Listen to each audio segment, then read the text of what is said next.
Iya, terima kasih buat semua pembicara hari ini. Terima kasih buat Mbak Riri, Ibu Riri dari KPID. Terima kasih juga buat Bapak Ganjar dari Balai Bahasa Provinsi Jawa Tengah. Terima kasih juga buat Mbak Dewi dari Fiskom UKSW dan juga terima kasih buat Ibu Retno dari IAIN Surakarta. Terima kasih juga buat tim RPS dan juga tim dari Balai Bahasa yang sudah banyak membantu untuk acara ini bisa berlangsung. Pada dasarnya atensi ini lahir semata-mata untuk memberikan edukasi buat masyarakat tentang literasi media. Nah, pada kesempatan hari ini kami berharap melalui acara atensi literasi bukan hanya hari ini ya, tapi semua acara atensi literasi kiranya bisa membantu masyarakat, bisa mencetak, bisa melahirkan agen-agen perubahan sosial yang baru dalam hal literasi media. Itu aja. Terima kasih. Saya serahkan kembali ke Mbak Rusnulia. Terima kasih. Oke, terima kasih Kak Ania Yiska atas pengenalan tentang atensi ya. Mungkin bagi teman-teman di sini yang sudah hadir di seminar pada siang hari ini yang belum tahu tentang atensi, silahkan nanti kepoin ya di media sosialnya atensi. Begitu. Baik, saya akan memperkenalkan moderator kita pada siang hari ini, yaitu Mbak Nursita Aprilia, Sarjana Sastra. Beliau lulus dari Sastra Indonesia Universitas Diponegoro tahun 2018, kemudian saat ini beliau sedang melanjutkan studi di Magister Sastra Universitas Diponegoro, mulai tahun 2019 sampai sekarang. Pengalaman beliau sangat banyak nih ya. Yang pertama, tutor bahasa Indonesia.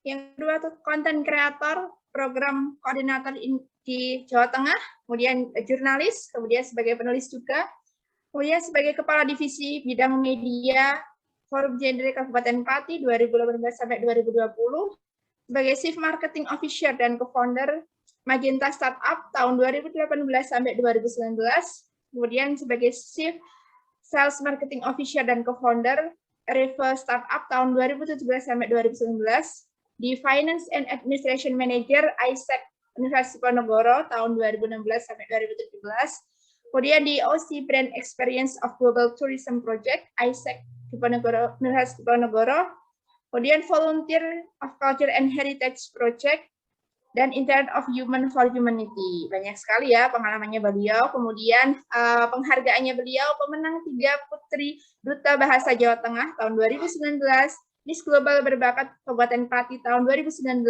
finalis Duta Museum Jawa Tengah tahun 2018, Top 7 Duta Bahasa Jawa Tengah tahun 2018, finalis Duta Genre Kabupaten Pati tahun 2018, Top 7 National Startup Competition tahun 2018, Representation of Indonesian Foreign Minister on Model ASEAN Meeting tahun 2017, Official Delegates of ASEAN Youth Summit 2017, Mawapres 1 FIB Undip tahun 2017, Awardee of Thesis Scholarship Undip tahun 2017, kemudian Best Speaker on MET Youth Festival tahun 2016, dan Second Position on MET Youth Festival tahun 2016.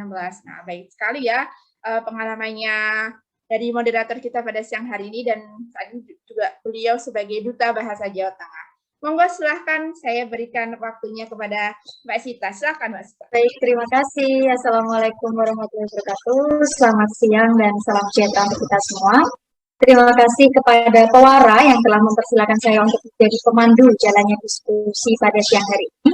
Sebelumnya perkenankan saya untuk mengucapkan terima kasih juga kepada Atensiko yang telah memberikan kepercayaan kepada saya untuk menjadi moderator, dan selamat bergabung bagi para pembicara yang pada kesempatan ini akan membagikan berbagai informasi menarik terkait bad news dan dampak mental masyarakat di masa pandemi.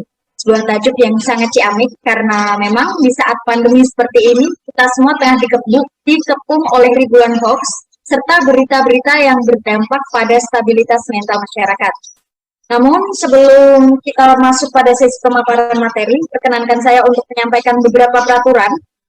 Yang pertama, bagi para peserta dimohon untuk mematikan pelantang atau mikrofon selama webinar berlangsung, serta diperkenankan untuk mematikan kamera, kecuali pada sesi-sesi tertentu atas seizin moderator seperti saat sesi tanya jawab dan dokumentasi.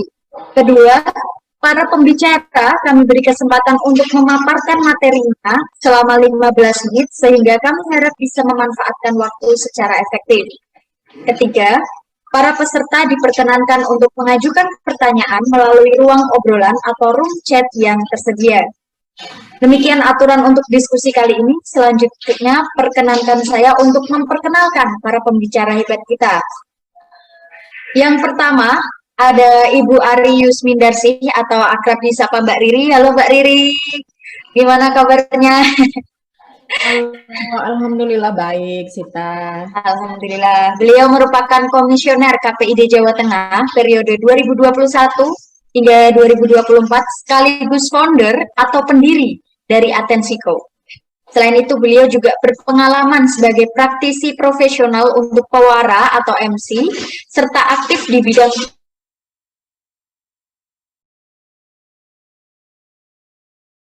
Terima kasih. Assalamualaikum warahmatullahi wabarakatuh. Selamat siang, Bapak Ganjar, Mbak Dewi, dan juga Bu Eno. Ini terima kasih sekali. Bu Retno itu sahabat lama saya ya. Dulu manggilnya Bu Eno gitu. Jadi sampai sekarang masih terbiasa dengan Bu Eno gitu. Ya, Kak Riri. Halo Kak Riri, apa kabar?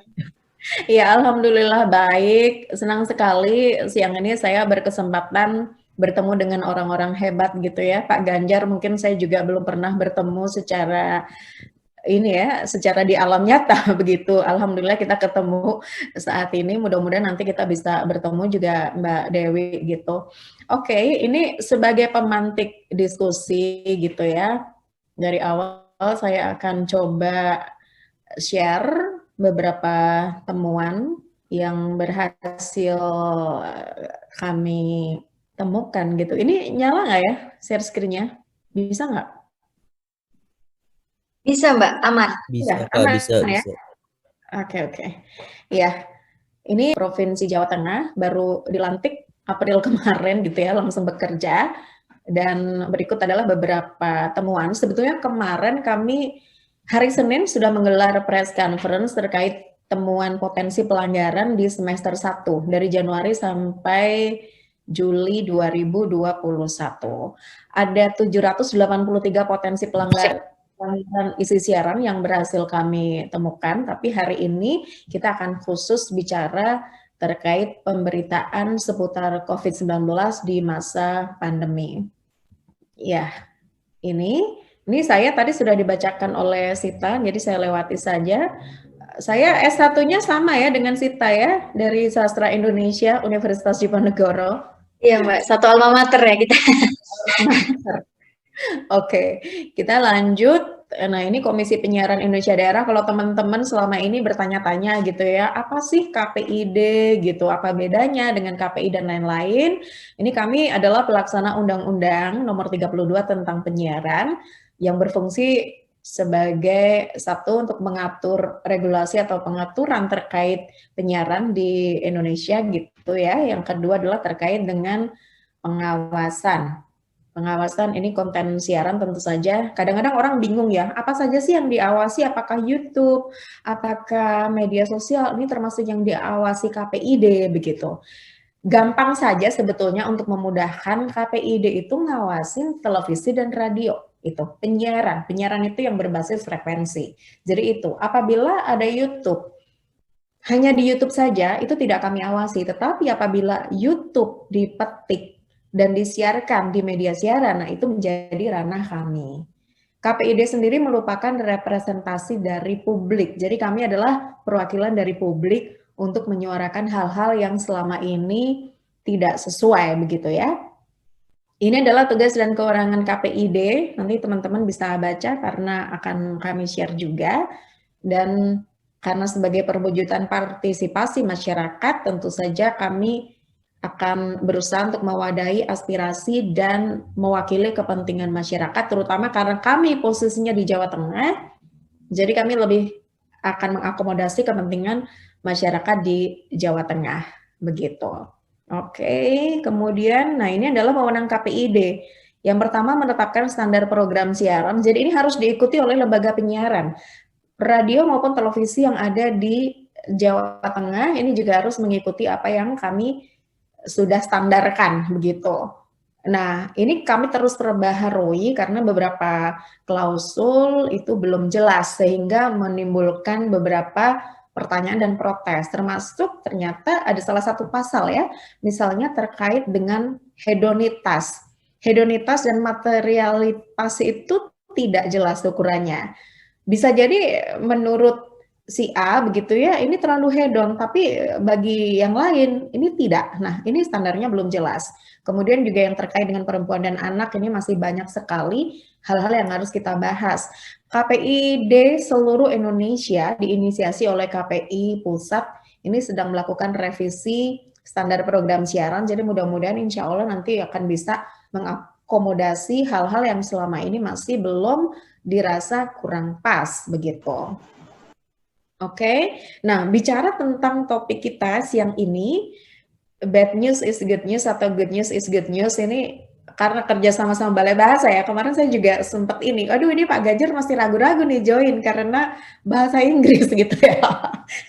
Itu sudah kami sadari sepenuhnya Pak Ganjar, makanya ya udah, tapi kami nunggu ya kemarin ya, nggak apa-apa lah karena ini juga kita kerjasama dengan beberapa pihak juga dan ada audiens kita. Ini beberapa dari mahasiswa luar gitu ya, meskipun juga bisa bahasa Indonesia, jadi tolong dimaklumi untuk kali ini Pak Ganjar, nanti next time kita bisa kerjasama di lain hal gitu ya. Nah, ini kemarin sebetulnya kami rasan-rasan gitu dengan para komisioner. Ada aduan yang masuk gitu ya ke KPID bahwa selama pandemi salah satu korban, sebut saja namanya Yana begitu ya, kakaknya ini adalah korban COVID-19 dan meninggal. Nah, setelah itu ia menutup diri dari beberapa berita yang ada di televisi maupun radio karena merasa ngeri dan trauma seolah-olah berita selama pandemi itu hanya kematian, hanya oksigen yang langka, harga tabung oksigen yang melambung begitu. Jadi tidak ada hal-hal yang membuat ia bersemangat.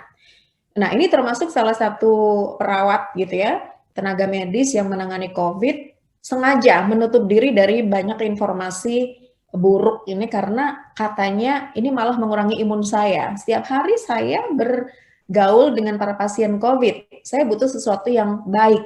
Ada kabar baik yang kami butuhkan, tidak hanya kabar-kabar buruk. Sementara berita yang beredar ini kok banyak buruk gitu. Nah, dari situ kami tertarik untuk membuat penelitian gitu ya. Nah, ini adalah hasil pantauan berita selama PPKM awal, waktu itu belum diperpanjang ya, sampai sekarang kita nggak tahu nih sampai diperpanjang kapan gitu kan. 3 Juli sampai 2 Agustus, ini adalah persentase konten berita yang kami hasilkan dari 5.745 berita di 17 stasiun televisi. Nah, ini sebelumnya dari KPID sendiri sudah memberikan imbauan ya, memberikan seruan kepada seluruh lembaga penyiaran bahwa selama pandemi diimbau untuk memberikan berita atau menginformasikan berita yang berimbang supaya masyarakat ini tidak resah, tidak selalu gelisah begitu.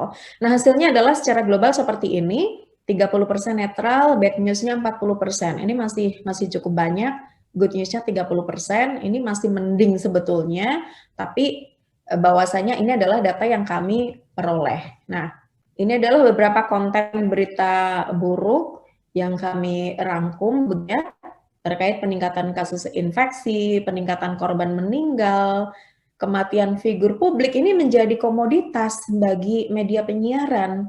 Nah, ini kan akhirnya membuat kita, aduh ini meninggal, yang lain meninggal, dan lain-lain. Demikian. Kemudian kekurangan tenaga dan fasilitas kesehatan. Kita tahu semua bahwa rumah sakit A mendirikan tenda, kemudian yang lain-lain sampai melakukan rekrutmen tenaga medis yang baru begitu.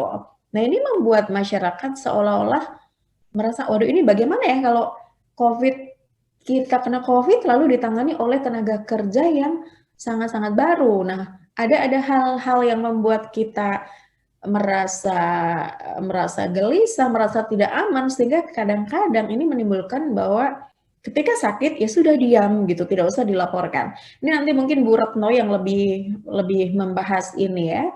Nah, kemudian untuk konten good news-nya ini terkait perkembangan kasus termasuk hari ini Kota Semarang turun level begitu. Kalau turun level biasanya berita buruk gitu ya. Ini adalah baik dalam konteks pandemi. Kita di Semarang adalah merupakan satu-satunya kota besar di Jawa yang mengalami penurunan level dari 4 ke 3. Kesembuhan pasien ini juga konten good news, kemudian perluasan program vaksinasi ini adalah harapan bagi semua masyarakat karena kemarin juga masyarakat sempat bingung begitu.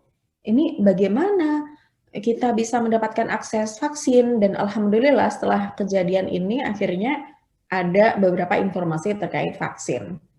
Oke. Nah, selanjutnya ini adalah konten-konten netral. Ini biasanya berita-berita tentang straight news, perkembangan kasus global dan lain-lain, penerapan PPKM. Ini kita semua nunggu ya. Nanti tanggal 23 gimana? Apakah diperpanjang lagi atau tidak?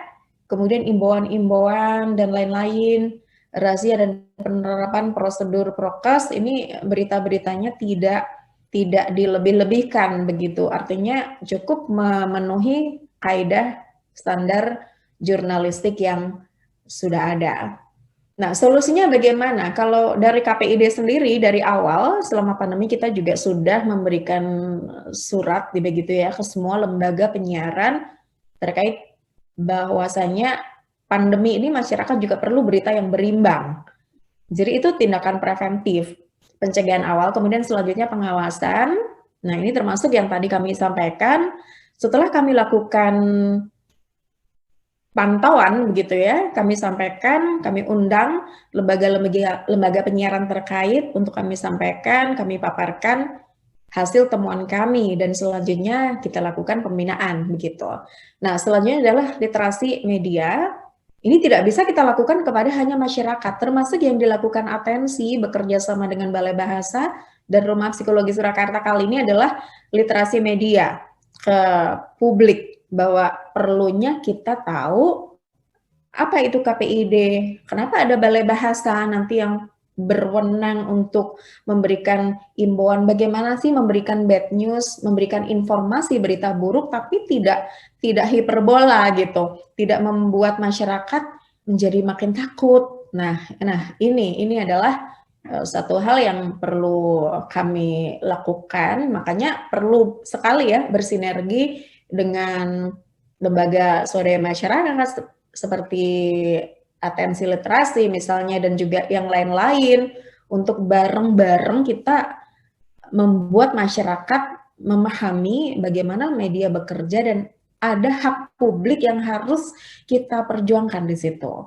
Nah, salah satunya adalah dengan melalui KPID, dengan melalui komunitas. Kalau kita sendiri itu kan hanya riak-riak ombak kecil yang pergerakannya tidak cukup diterima gitu, tapi ketika itu menjadi satu kekuatan yang besar, ini semoga semuanya akan menjadi kekuatan bersama. Seperti kasus kemarin waktu sinetron yang membuat masyarakat protes keras ya, karena salah satu pelakunya adalah masih di bawah umur. Nah, ini karena ada desakan dari masyarakat, kemudian KPID juga bersuara, akhirnya program tersebut bisa dihentikan. Nah, itu adalah beberapa hal yang bisa kami lakukan. Ini adalah kontak aduan ke KPID Jawa Tengah, jadi silakan teman-teman juga, kami Instagram ada, Facebook dan lain-lain. Nanti kalau ada beberapa informasi atau keluhan terkait berita, kemudian infotainment dan lain-lain yang merasa mengganggu begitu ya, teman-teman bisa sampaikan melalui kolom aduan ini. Itu dari saya, mudah-mudahan bisa menjadi pemantik diskusi siang ini. Seperti apa nanti hasilnya, mungkin dari Bu Eno ya, Bu Retno dan juga Mbak Dewi, Pak Ganjar bisa memberikan yang lain begitu untuk kesempatan siang ini. Saya singkat saja demikian, Sita, terima kasih. Assalamualaikum warahmatullahi wabarakatuh. Waalaikumsalam warahmatullahi wabarakatuh. Memang informasi terkait wewenang atau kewenangan yang ada di bawah KPID ini harus disampaikan ke masyarakat agar tidak chaos gitu di tengah masyarakat. Karena selama ini banyak orang yang kebingungan gitu, ini ranah siapa ketika ada berita yang menyebar di media sosial atau di-sharekan di televisi, di radio, ini masyarakat banyak yang masih bingung karena belum tahu ini siapa yang berwenang untuk menegur dan mengatur ini melalui regulasi yang memang legal gitu ya Mbak Riri ya. Terima kasih atas informasinya. Untuk pembicara kedua, karena Pak Ganjar ada kegiatan lain di room sebelah, di ruang sebelah, jadi saya mohon untuk Mbak Dewi bisa switch ke pembicara kedua untuk menyampaikan materinya. Monggo Mbak Dewi. Ya, terima kasih Mbak Sita. Salam Iya, kenal sama-sama. juga dari saya. Salam kenal Mbak Dewi. Ya, salam kenal juga dengan Mbak Riri dan pembicara yang lain ya, Pak Ganjar juga Bu Rini ya. Nah, saya melanjutkan saja apa yang tadi disampaikan oleh Mbak Riri. Kalau boleh memperkenankan, saya share screen ya.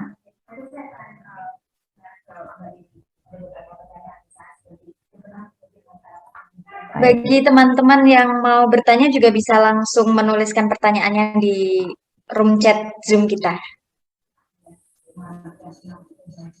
Oke, ya, saya melihat judul ini menarik begitu ya. Satu, ada konteksnya adalah masa pandemi. Kedua, ada istilah dampak. Kemudian yang ketiga adalah ada istilah bad news begitu. Nah, ini ketika dibuat dalam satu judul ini menjadi sangat menarik sekali begitu. Nah, saya ingin setidaknya mengambil dua hal yang nanti bisa saya sharing dengan teman-teman yang ada di sini, para peserta yang ada di sini. Nah, terkait dengan konsep news sendiri gitu ya, ini menarik ya. Kadang-kadang kita memahami news itu memang konteksnya adalah informasi yang dimunculkan atau dihasilkan oleh institusi. Dalam hal ini ketika kita bicara tentang news, dihasilkan oleh institusi media massa, katakanlah televisi, kemudian radio, kemudian koran, dan lain sebagainya begitu. Dan memang kalau kita melihat dari apa yang disampaikan oleh Jack Fuller ya, memang news itu sendiri dipahami sebagai sebuah laporan atau reportasi ya terhadap satu hal atau fenomena yang berkembang di masyarakat, dan itu dilakukan oleh organisasi gitu. Nah, dengan melihat hal seperti ini, ada sebuah organisasi, kemudian saat ini saya juga melihat adanya dampak begitu ya. Saya melihat ada paradigma yang digunakan di sini ya, ini paradigma bahwa berita ini disampaikan dari satu organisasi kepada masyarakat. Dalam hal ini kalau kita bisa sebut bahwa berita itu diproduksi oleh produsen berita, kemudian dinikmati oleh konsumen berita. Nah, paradigma yang dipakai di sini termasuk dengan penggunaan dampak. Saya melihat ada relasi ya antara produsen dengan konsumen ini sebagai relasi yang linier, artinya bisa dipahami juga sebagai relasi yang satu arah begitu dari produsen kepada konsumen. Nah, pertanyaan berikutnya, apakah relasi ini kemudian juga terjadi di masa pandemi dan dengan perkembangan digital media yang sekarang ini demikian pesat begitu ya. Nah, ini menarik dan membawa saya pada satu gagasan bahwa berita ini sebenarnya bukan ansih berita saja ya. Jadi berita itu bisa kita perluas dengan konsep informasi ya. Jadi informasi itu data yang ada di sekitar kita, bersumber dari mana saja, bisa terpisah-pisah, bisa kontradiktif. Kalau dalam kegiatan ini bisa positif, bisa negatif, bisa bad news juga, bisa juga good news begitu ya. Dan terkait juga dengan instruksi, pembelajaran, terkait juga dengan intelijensia. Nah, pertanyaan berikutnya adalah siapakah yang memiliki informasi? Kalau di paradigma yang sebelumnya kita bisa tadi kita diskusikan, memang informasi ini dimiliki oleh satu organisasi dan itu kemudian disampaikan kepada masyarakat atau khalayak. Tetapi dengan perkembangan teknologi komunikasi dan informasi yang sekarang sangat pesat, saya rasa informasi ini dimiliki oleh siapapun begitu. Informasi tidak hanya dimiliki oleh media, organisasi tertentu, tetapi setiap orang, kita, saya, Anda, semua peserta yang ada di ruangan ini memiliki kuasa atas informasi itu. Dan kita ini adalah juga yang dulunya konsumen informasi, berita, atau apapun Anda ingin menyebutnya, sekarang ini juga telah menjadi produsen, begitu. Nah, teman-teman boleh setuju ya, boleh tidak juga. Nah, kita bisa cek begitu. Kita ini produsen, kalau tadi Mbak Sita juga salah satu konten kreator, bisa juga disebut kreator begitu ya. Nah, semenjak ini kemudian terjadilah perubahan paradigma bahwa informasi ini bisa dimiliki oleh siapapun. Kita pergi jalan-jalan misalkan ke satu tempat sesuai dengan protokol kesehatan, misalnya karena ini sudah masa pandemi misalkan, kita bisa upload di media sosial, kita mengkonsumsi makanan tertentu begitu, kita menghasilkan informasi, kita menghasilkan berita, kita sedang jalan mengendarai motor, mengendarai mobil di jalan, kemudian kita melihat kecelakaan di jalan raya misalkan, dan kita memvideokan itu pun kita juga sedang menjadi produsen dari sebuah event yang terjadi di sekitar kita. Nah, perubahan inilah yang saat ini mau tidak mau kita sadari begitu ya, bahwa informasi, berita itu sekarang tidak hanya diproduksi oleh organisasi tertentu, tetapi Anda dan saya itu juga sekarang bisa menjadi produsen. Nah, produsen informasi itu pun juga bisa bermacam-macam begitu. Bisa hal-hal yang kita produksi itu berupa hal yang positif, bisa juga informasi itu juga bisa berupa hal yang negatif begitu. Nah, jadi saat ini rasanya kita sekarang ya sedang menghadapi sebuah situasi, sebuah kejadian atau sebuah event di mana masing-masing orang itu punya kendali atas informasinya gitu. Nah, menariknya adalah terkait dengan kuasa atas informasi tadi, pilihan begitu ya. Nanti akan ada 3 hal yang berbeda begitu. Yang pertama terkait dengan selecting ya, atau memilih informasi mana. Kemudian yang kedua terkait dengan reading atau membaca. Kita memilih membaca yang mana. Dan yang ketiga terkait dengan sharing. Kita sharing informasi apa saja, positif, negatif, netral, atau seperti apa gitu. Nah, 3 hal ini sebenarnya berbeda ya masing-masing. Di Indonesia sendiri temuannya dari beberapa hasil riset memang pilihannya lebih banyak selecting dan reading pada hal-hal yang negatif begitu. Tetapi sharing ya kecenderungannya juga ada beberapa yang mudah sekali nge-share hal-hal yang positif, ada yang baik. Tapi juga ada beberapa yang juga sharing hal-hal yang negatif gitu. Nah, 3 proses ini yang saya pikir kita perlu bersama-sama terus belajar begitu ya, terus memberdayakan diri kita untuk memilih, kemudian untuk membaca dan untuk sharing juga, untuk menyebarkan informasi-informasi yang baik dari masyarakat. Karena informasi sendiri sekali lagi dari kita dan oleh kita gitu. Karena sekali lagi kita yang memproduksi dan sekaligus kita yang menjadi konsumen informasi itu gitu. Nah, terkait dengan apa yang terjadi di sekitar kita sekarang ya, dengan perubahan atau peralihan penggunaan media, di Indonesia televisi masih tetap banyak ditonton, dan yang kedua sosial media itu yang paling banyak juga diakses ya, terutama oleh teman-teman generasi Z dan generasi Y, mungkin yang hadir peserta sekarang juga masuk dalam kelompok kategori usia ini gitu. Nah, 2 media ini berpotensi untuk menghasilkan informasi apapun ya, positif, negatif maupun yang netral. Nah, saya dengan teman-teman mahasiswa telah melakukan beberapa kajian begitu ya, penelitian, setidaknya ada 3 hal terkait dengan informasi yang dikonsumsi oleh remaja khususnya di Salatiga begitu. Ada setidaknya 3 penelitian ya tentang pengaruh penggunaan YouTube dan Instagram terhadap FOMO, fear of missing out, jadi ketakutan untuk terasing gitu ya di antara generasi Z di Salatiga. Kemudian yang kedua adalah effect of using Instagram stories ya, on pumping behavior. Ini juga penggunaan Instagram supaya mereka terhindar dari keterasingan ya pada generasi Z di Kota Salatiga. Dan yang terakhir adalah pengaruh penggunaan Instagram terhadap kesehatan mental atau yang disebut dengan Instagram anxiety. Nah, ini kolaborasi nanti juga kajian media dengan kajian psikologi begitu. Nah, temuannya sebenarnya memang menarik, berpengaruh, tetapi tidak sampai 50%. Tapi artinya sedikit atau banyak memang konsumsi terhadap media, khususnya kalau untuk generasi Z adalah sosial media, dan yang paling banyak diakses yang pertama adalah YouTube, kemudian ada Instagram. Yang terakhir ini kayaknya yang paling naik itu adalah TikTok.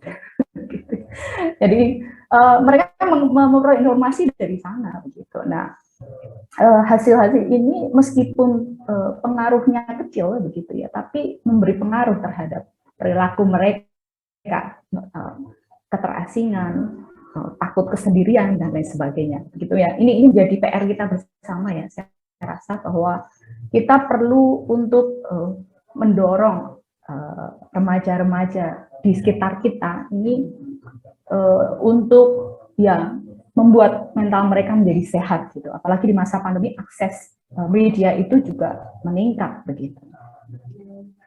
Nah, mengapa kita atau orang-orang cenderung tertarik untuk membaca berita-berita negatif? Setidaknya ada dua hal ya kalau saya lihat begitu ya.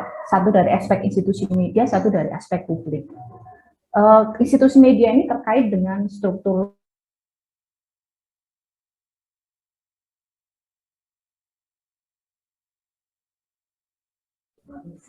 berita negatif itu mungkin atau punya nilai berita tertentu ya daripada berita-berita positif, meskipun berita positif juga ada nilai beritanya begitu. Kita melihat misalkan di jalan raya jalanan lancar saja begitu ya. Nilai beritanya seperti apa dibandingkan dengan jalan raya ada kecelakaan beruntun, nilai beritanya yang paling banyak ditonton atau paling banyak dibaca yang mana gitu. Nah, ini yang akhirnya memproduksi berita-berita yang negatif. Nah, dari sisi publik sendiri, mengapa mereka mengkonsumsi berita negatif?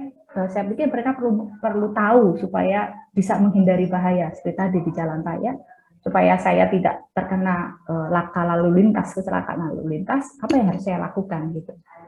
Kemudian yang kedua, publik juga kecenderungannya bereaksi cepat terhadap potensi ancaman. Misalkan baru-baru ini ada bencana alam, misalkan orang akan bereaksi pada situasi negatif tentang bencana alam supaya ya karena mereka ini ada potensi juga daerah saya, wilayah saya seperti apa begitu. Yang ketiga juga publik rasanya juga perlu menjaga kewaspadaan ya, sehingga mereka tertarik pada hal-hal yang negatif. Nah, tentu nanti dampak mengkonsumsi berita negatif akan dilengkapi oleh pembicara dari aspek psikologis ya. Ada rasa gelisah, ada sedih, kecenderungan bahaya, masyarakat juga cenderung untuk menangkap kesan dan menunjukkan pesimisme. Tetapi di sisi lain, berita negatif ini sebenarnya juga memiliki fungsi masyarakat terinformasi dengan baik situasi di sekitarnya dan menciptakan perubahan sosial. Begitu. Nah, dengan demikian solusinya apa? Saya rasanya setuju ya dengan Mbak Ritin tadi bahwa kita perlu sinergi dan kita perlu literasi. Sinergi dengan KPID misalkan atau dengan KIP, Komisi Informasi Publik juga menjadi menarik kalau nanti kita bisa berkolaborasi lebih jauh. Dan kemudian literasi juga, literasi media itu juga penting, termasuk literasi digital ya, karena akses informasi sekarang banyak juga yang menggunakan media digital begitu. Seringkali kami juga di Salatiga bekerja sama dengan kawan-kawan dari KPID untuk literasi media anak-anak sekolah, juga ada banyak kegiatan yang lain yang bisa kita kembangkan bersama-sama. Nah, usul saya yang lain adalah kita perlu diet.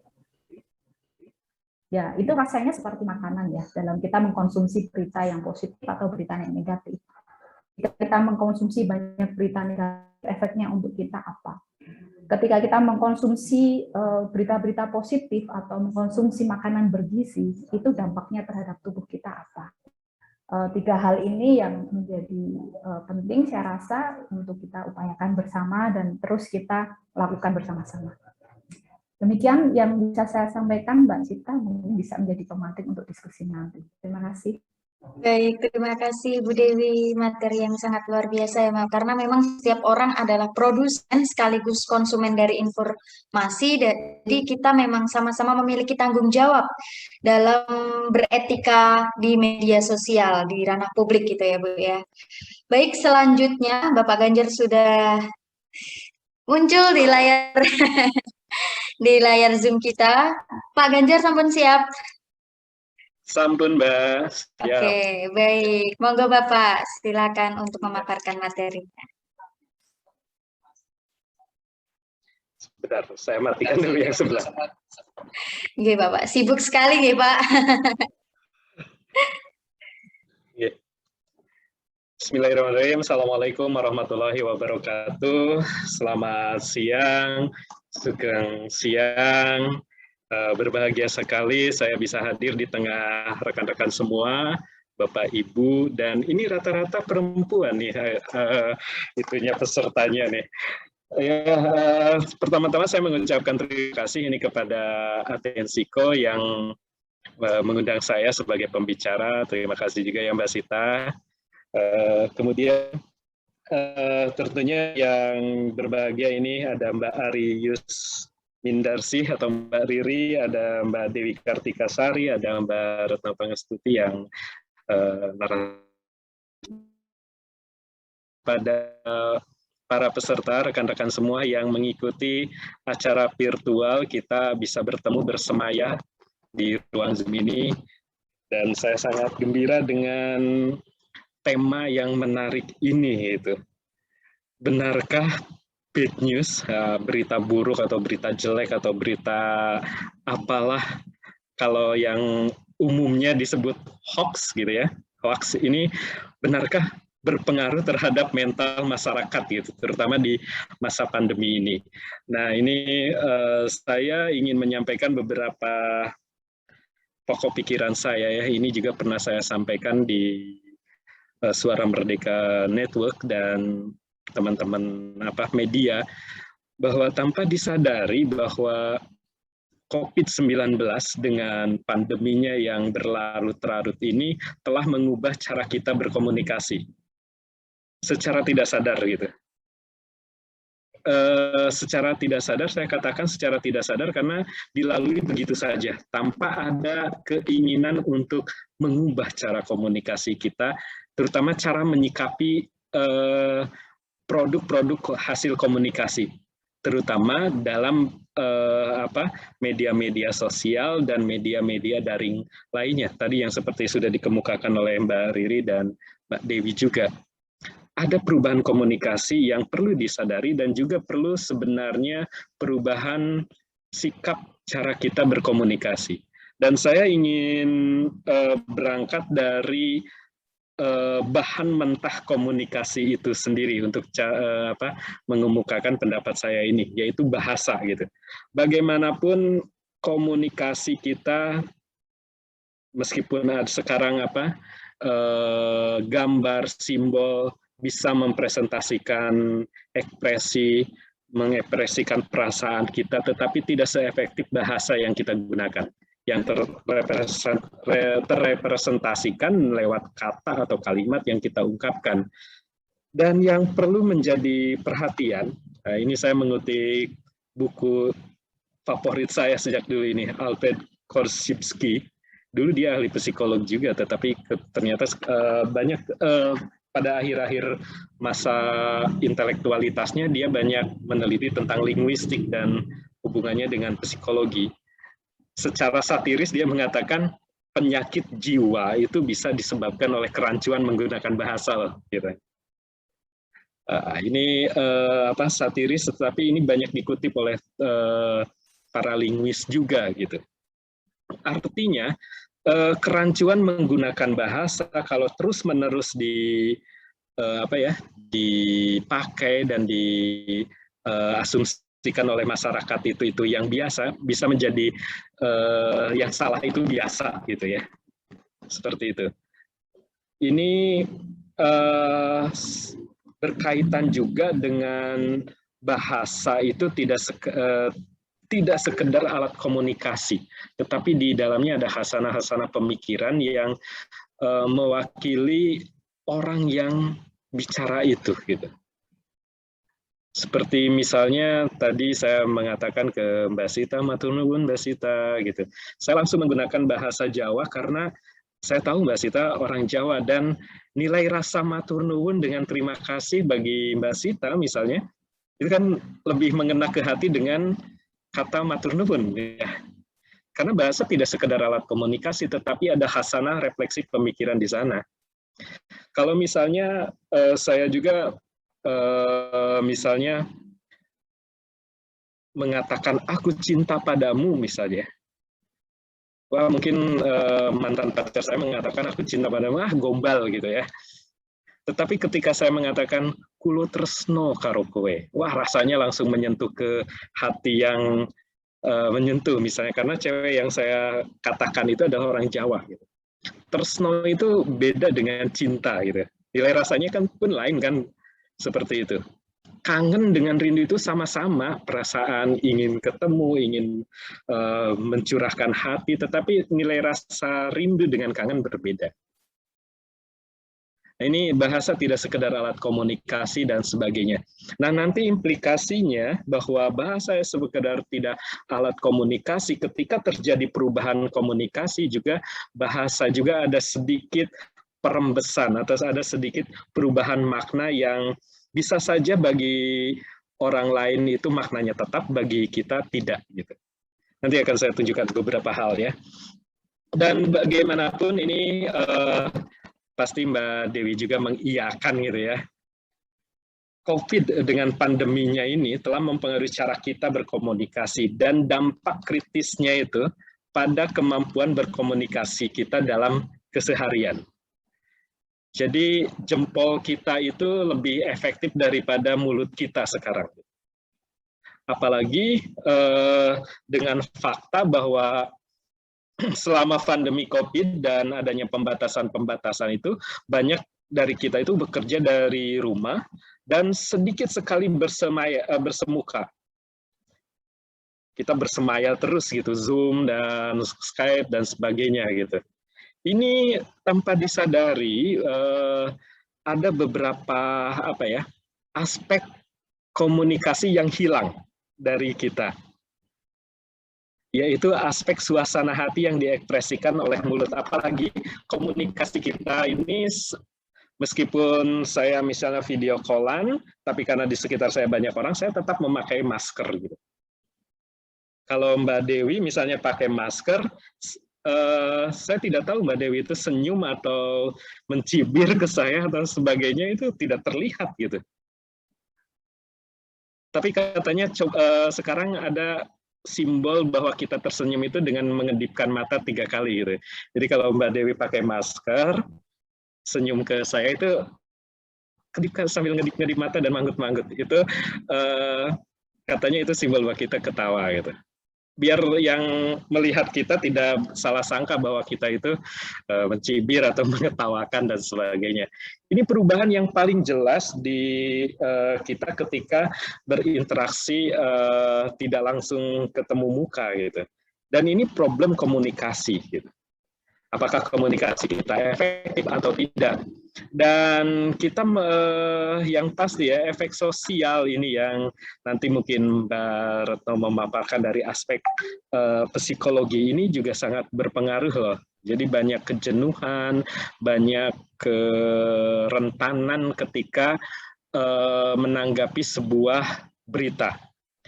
Nun sewu, ini banyak ibu-ibu yang sekarang sangat akrab sekali dengan gawainya, dengan gadgetnya, gitu, dengan HP dan sebagainya.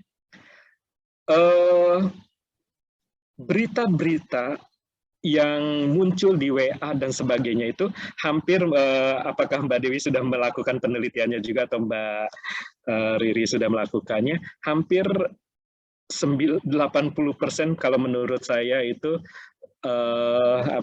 dianggap benar saja. Apalagi yang mengirimnya misalnya Mbak Sita atau saya, langsung itu jempol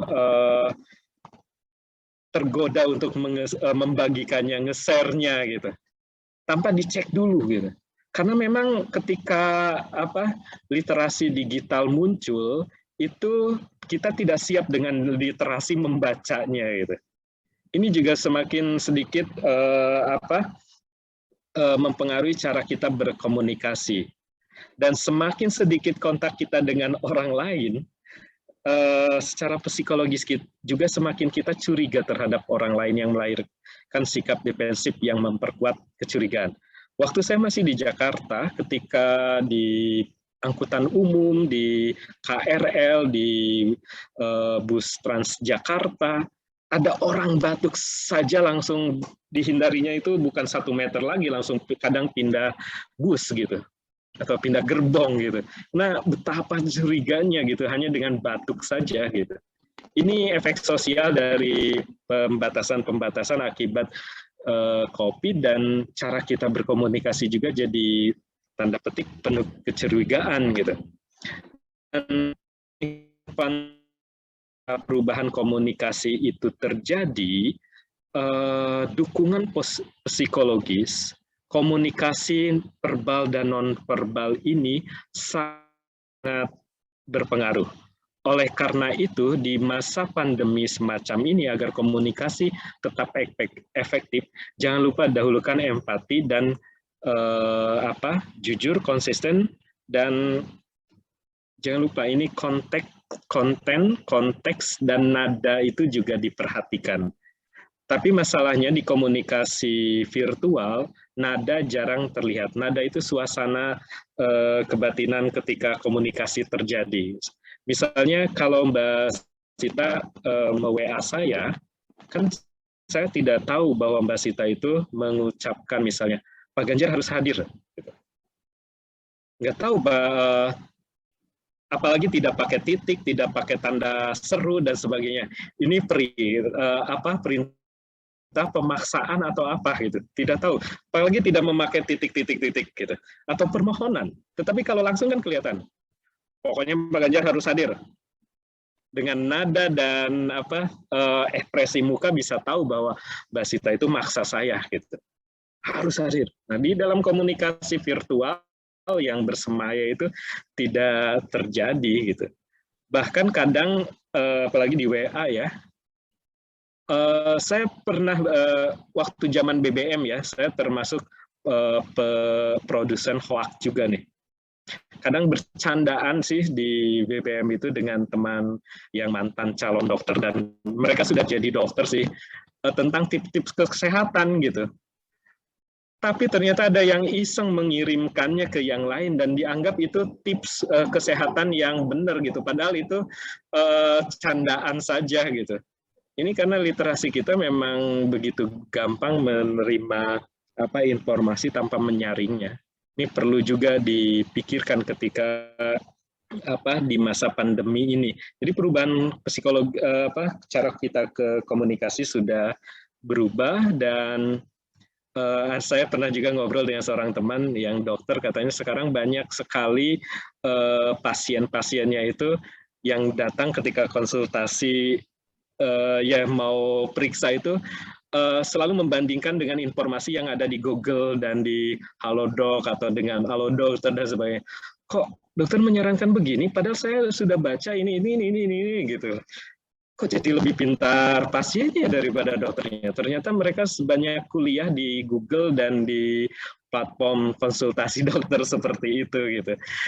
Nah, ini juga permasalahan yang mendorong kita untuk selalu harus ada kecerdasan literasi untuk menyaring bad news dan good news itu gitu.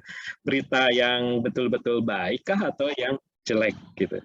Tapi saya selalu optimis bahwa di masa pandemi ini kita juga ada efek positif di mana diperkirakan Indonesia itu bakal pindah jadi masyarakat digital, masyarakat daring itu masih 20 atau 25 tahun yang lalu, 25 atau 30 tahun lagi gitu. Tapi dengan adanya pandemi ternyata kita dipercepat menjadi masyarakat daring, digital natif. Tetapi ya itu harus disertai dengan kecerdasan literasi yang lain. Mungkin itu yang bisa saya sampaikan sebagai pemantik untuk diskusi kita kali ini. Terima kasih, matur nuwun. Assalamualaikum warahmatullahi wabarakatuh. Waalaikumsalam. Pak Ganjar, materi yang sangat baik, karena memang kerancuan berbahasa ini merupakan faktor yang cukup besar ya dalam pengaruh pola komunikasi masyarakat yang saat sedang dibatasi interaksinya akibat pandemi. Jadi bukan hal yang berlebihan jika kita pun bisa menyimpulkan bahwa pada akhirnya COVID-19 pun memiliki imbas terhadap hasanah berbahasa di tengah masyarakat, sekaligus efektivitas kita dalam komunikasi di tengah keterbatasan. Baik, langsung saja ke pembicara selanjutnya. Ibu Retno, kami silakan untuk memaparkan materinya. Oh, dari Rumah Psikologis Jakarta. Selamat siang, Ibu. Selamat siang, Mbak Sita. Mohon maaf ya, tadi saya sempat terlempar ya. Gak apa-apa, Ibu. Iya, ini sepertinya salah satu efek ya dari proses komunikasi daring kita ya. Benar sekali. Oke, baik. Terima kasih. Ini giliran saya sekarang ya. Ya, monggo Ibu, silakan untuk memaparkan materi. Oke, baik. Bismillahirrahmanirrahim. Assalamualaikum warahmatullahi wabarakatuh. Semangat siang semuanya, salam kenal Pak Dr. Ganjar, kemudian Ibu atau Mbak Dewi ya, kayaknya cocok dipanggil masih Mbak juga nih, dari wajahnya masih sumringah sekali ya. Kemudian juga ada Kak Riri, ini sahabat lama saya waktu itu kami sama-sama di Lembaga Perlindungan Anak ya. Salam kenal semuanya para narasumber yang keceh, luar biasa, yang hebat ini ya. Kayaknya nih ada Pak Ganjar, saya nggak boleh pakai bahasa-bahasa yang di luar bahasa Indonesia yang baik dan benar ya, Pak Ganjar ya. Pak Ganjar, salam dari teman-teman dosen di IAIN Surakarta, ada Mbak Isna dan Mbak Ellen. Ya, terima kasih Mbak Retno.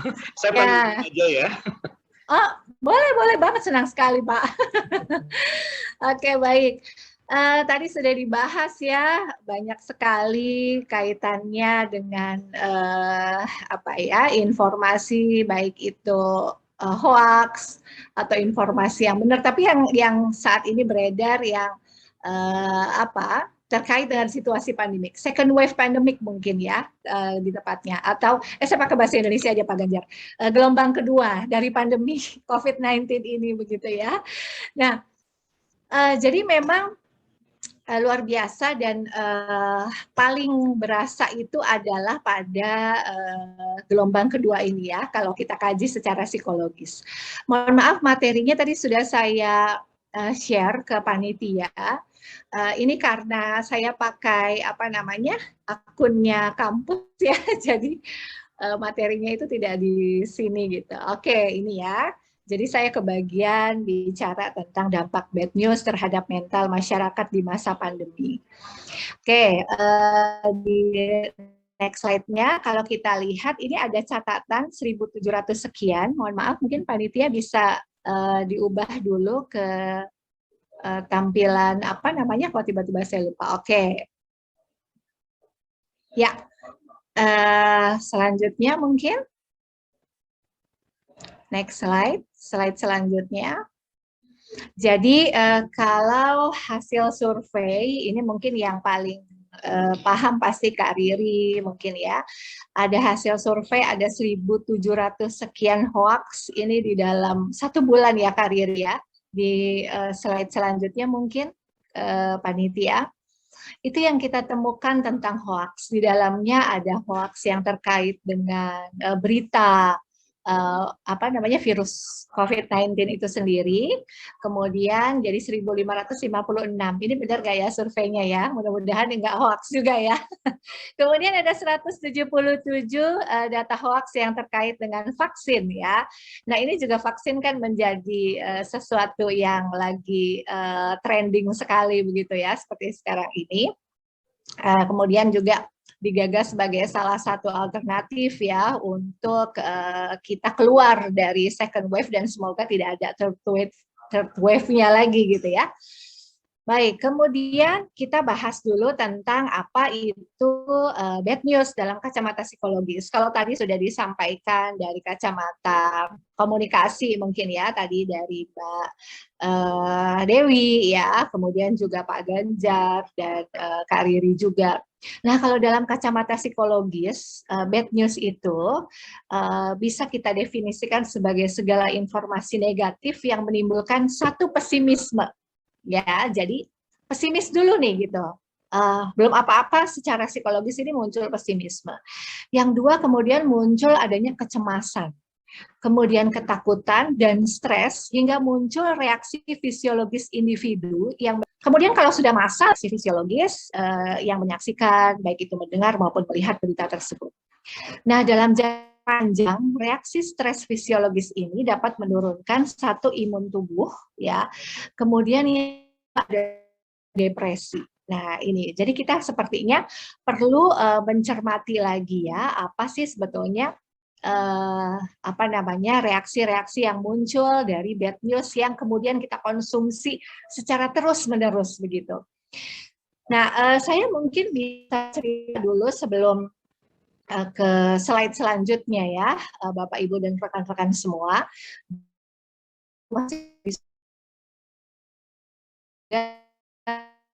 Klinik sejiwa itu adalah layanan psikologis yang diberikan oleh HIMSI ya, Himpunan Psikologi Indonesia.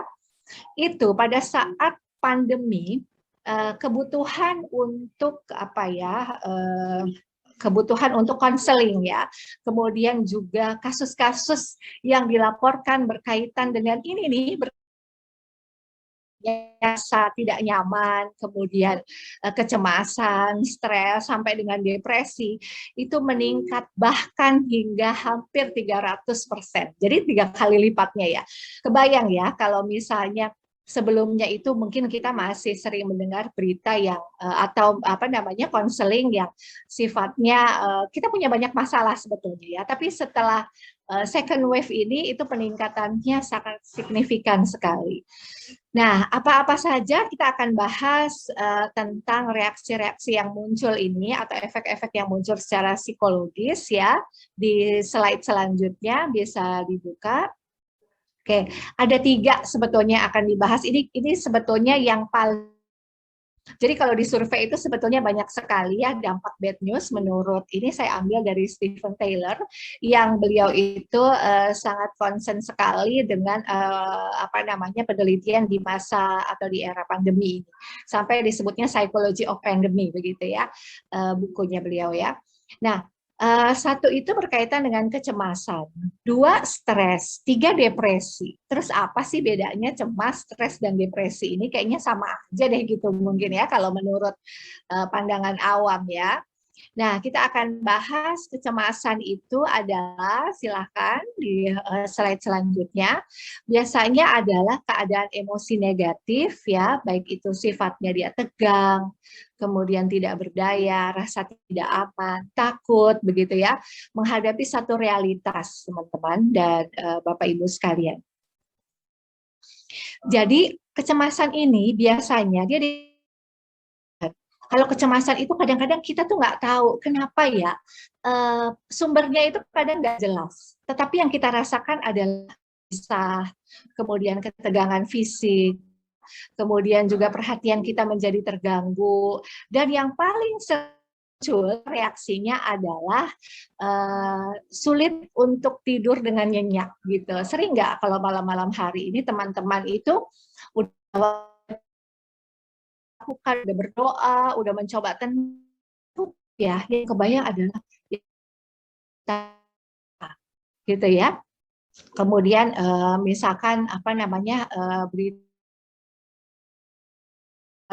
berapa nah di sini nih di rumah saya ya khususnya ini karena komplek kami ini berdekatan dengan sebelah itu ada Kopassus ya, kemudian depannya itu ada jalan raya utama dari Solo menuju Jogja. Jadi itu hampir setiap jam pada saat second wave kemarin ya, pandemi kedua, kami itu mendengarkan bunyi ambulans. Nah, ini kan juga akhirnya dipersepsi sebagai satu kecemasan. Ya Allah, lagi setiap jam ya. 1 jam itu bisa puluhan kali begitu kami mendengar ada suara ambulans. Nah, ini munculnya akhirnya menurunnya produktivitas, kemudian gugup itu tadi, khawatir dan seterusnya ya. Itu kecemasan. Levelnya memang masih cukup rendah dibandingkan dengan 2 yang lainnya. Dibandingkan dengan stres dan depresi. Kita ke slide selanjutnya untuk bisa mengetahui apa bedanya kecemasan dengan stres ya. Nah, kalau stres ini sudah merupakan kondisi yang rada mengganggu memang, Bapak, Ibu, dan rekan-rekan sekalian. Kemudian juga hasil dari interaksi individu dengan lingkungannya, kemudian bisa muncul dalam bentuk gejala fisik, emosional, kognitif, dan interpersonal ya. Dan yang paling membedakan dengan kecemasan, kalau kecemasan itu biasanya munculnya hanya sifatnya ringan, kemudian bisa cepat. Kalau stres ini biasanya muncul dalam reaksi-reaksi fisiologis yang lebih berat daripada kecemasan. For example, jantung kita berdebar-debar. Nggak kenapa-napa begitu ya, tapi kok kenapa ya tiba-tiba ini deg-degan terus ya rasanya gitu ya. Keringat dingin gitu. Jadi ada reaksi-reaksi fisiologis dari tubuh yang muncul. Kemudian juga pusing ya, misalnya sakit perut gitu ya. Ke belakang, bolak-balik ke belakang gitu. Itu reaksi fisiologis yang muncul akibat. Nah, bad news ternyata dari psychology of pandemic itu juga bisa memunculkan reaksi-reaksi fisiologis yang diakibatkan dari stres. Salah satunya adalah akibat dari mengkonsumsi berita yang dipersepsi sebagai bad news ya oleh individu tersebut. Oke, nah kemudian kalau dalam jangka panjang, ini ada satu penelitian yang bahkan menyebutkan 3 bulan aja, stres itu bisa kemudian berkembang menjadi depresi, teman-teman. Apa itu depresi? Di next slide bisa dimunculkan ya. Depresi ini adalah satu reaksi psikologis, bahkan bisa disebut sebagai gangguan kesehatan mental yang ditandai dengan suasana hati yang terus-menerus merasa sedih. Jadi paling umum reaksinya itu adalah sedih dan tertekan. Nah, sedih dulu, nggak tahu kenapa ya, kok kehilangan terus rasanya, sedih terus begitu ya. Kemudian juga kehilangan minat dalam beraktivitas. Jadi udah males gitu mau ngapa-ngapain, mandi juga males, makan juga begitu. Padahal itu kemudian akan menurunkan, itu udah banyak sekali ya penelitiannya ya teman-teman ya. Ternyata ini berkorelasi positif dengan turunnya imun tubuh. Kemudian juga itu baru imun dari sisi fisik dan mengakibatkan penurunan kualitas hidup sehari-hari. Kenapa? Karena ternyata depresi yang berkepanjangan ini juga memunculkan berbagai penyakit fisik dan termasuk juga suicide atau keinginan bunuh diri. Masa iya sih sampai segitu parahnya gitu ya? Masa sih sampai ke bunuh diri? Kayaknya enggak deh gitu. Ada buktinya teman-teman sekalian. Jadi ada beberapa kasus suicide atau bunuh diri. Kalau suicide itu baru keinginan bunuh diri ya, tapi kalau sudah bunuh dirinya itu memang seringkali kita kadang ada yang bisa ditanya alasannya, ada yang enggak ya. Tetapi kalau suicide keinginan untuk bunuh diri itu biasanya karena baru ingin terus nggak jadi, ini bisa kita tanyakan ya. Kenapa sih kamu kok berkeinginan untuk mengakhiri hidup gitu. Dan salah satunya adalah dia merasa sangat depresi karena sudah tidak punya harapan, khususnya di pandemi COVID. Kenapa? Ya sebetulnya sih mungkin bukan kemudian ada korelasi yang secara langsung dari dia mendengarkan berita lalu kemudian pengen bunuh diri gitu ya. Tetapi karena ini banyak sekali stresor-stresor yang datang dari lingkungan sekitarnya. Misalnya begini, berita kemarin survei itu merupakan berita tertinggi begitu ya yang membuat seseorang cemas, ke stres, ke depresi itu, terutama kematian orang-orang dekat ya, orang-orang yang kita kenal dan orang-orang terdekat. Kemudian yang kedua adalah berita hoaks seputar tingkat kesembuhan yang rendah dari COVID-19, penyakit COVID-19 ini. Dan kemudian dari long effect atau efek panjangnya dari COVID-19 ini. Yang katanya kalau misalnya sudah sembuh kemudian berpengaruh ke paru-paru misalnya begitu ya, berpengaruh ke aktivitas lain, ini kan juga ternyata berpengaruh dianggap atau dipersepsi sebagai bad news. Kemudian selanjutnya ada juga berita-berita yang disebut sebagai bad news itu tentang, sebentar saya cek dulu hasil surveinya, oh ada proses isolasi mandiri mungkin ya yang kemudian dianggap sebagai sesuatu yang membosankan misalnya ya. Dan ini sebetulnya terkaitnya secara langsung dengan yang disebut sebagai pandemic fatigue ya, atau kelelahan gitu. Kayaknya kita udah capek deh ya, udah bosen, udah lelah gitu. Ini mau sampai kapan sih kayak begini gitu ya. Saya kadang-kadang kalau ngobrol gitu dengan teman-teman psikolog, kita mau menjadi generasi seperti apa ya anak-anak kita, kemudian remaja-remaja kita yang masih produktif ini dengan terjadinya pandemi COVID ini, yang kemudian menimbulkan yang disebut sebagai kelelahan ya. Saya mau nyebut pandemic fatigue, takut takut disentil sama Mas Ganjar, Pak Ganjar ya. Tapi memang istilahnya pandemic fatigue ya gitu. Nah, kemudian ternyata di sisi lain pandemic fatigue ini itu tidak hanya kemudian menimbulkan 3 hal itu, cemas, stres dan depresi teman-teman sekalian, tapi juga menimbulkan adanya perilaku-perilaku baru. Contohnya adalah perilaku ketidakpatuhan ya terhadap instruksi-instruksi yang berkaitan dengan protokol kesehatan. Udah masa bodoh, apatis gitu, itu juga muncul dalam bentuk perilaku-perilaku akibat dari pandemic fatigue. Begitu. Baik, next slide mungkin. Panitia bisa ke slide selanjutnya ya. Tadi kita udah bahas tentang pandemic fatigue, sepertinya tadi nggak ada di ini ya, nggak ada di slide ini ya. Nah, lalu bagaimana sih cara mengatasinya gitu? Ini kan masih ada pandeminya. Kita nggak tahu ya kapan berakhirnya, tapi mudah-mudahan ini tidak lagi menjadi satu pandemi. Mudah-mudahan ini kemudian menjadi harapannya ya menjadi penyakit biasa gitu ya. Kayak misalnya sekarang beberapa negara itu sudah tidak lagi mencanangkan COVID-19 ini sebagai pandemi ya. Nah, yang pertama, karena begini, informasi yang diterima oleh otak manusia itu ternyata pertama kali itu bereaksi terhadap emosi kita. Ya, kemudian emosi inilah yang kemudian harusnya bisa kita atur, begitu. Cara individu untuk mempengaruhi, mengelola, dan mengekspresikan emosi yang ada pada diri individu yang sifatnya negatif maupun positif. Jadi sebetulnya kan bad news itu mau kita anggap bad or good gitu ya, mau kita anggap baik atau buruk, itu kan tergantung dari apa yang bisa kita persepsikan ya teman-teman ya. Nah, kalau kita bisa melihat ini, sayangnya tadi saya sempat mau share tentang bagaimana satu informasi itu kemudian diterima oleh otak kita gitu ya. Tapi paling tidak teman-teman begini, otak manusia khususnya anak-anak ya, khususnya anak-anak itu memang banyak ya, kalau dari sisi neuropsikologis ya, lebih banyak bisa menerima sesuatu yang apa ya dalam bahasa kita itu lebay. Itu sesuatu yang menarik pasti ya, sesuatu yang luar biasa gitu, sesuatu yang yang baru misalnya juga.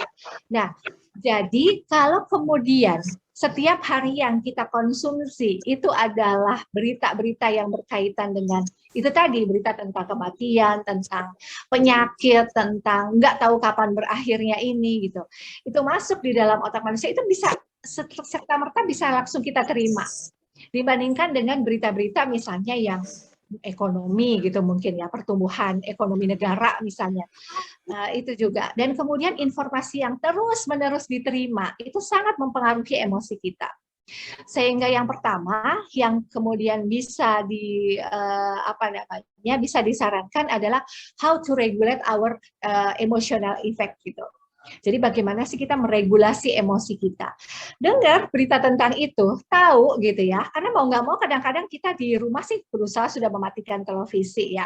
Berusaha untuk yuk kita menyeimbangkan, yuk kita ngelihat deh tayangan-tayangan yang lainnya yang menyenangkan, misalnya buat kita bahagia gitu ya.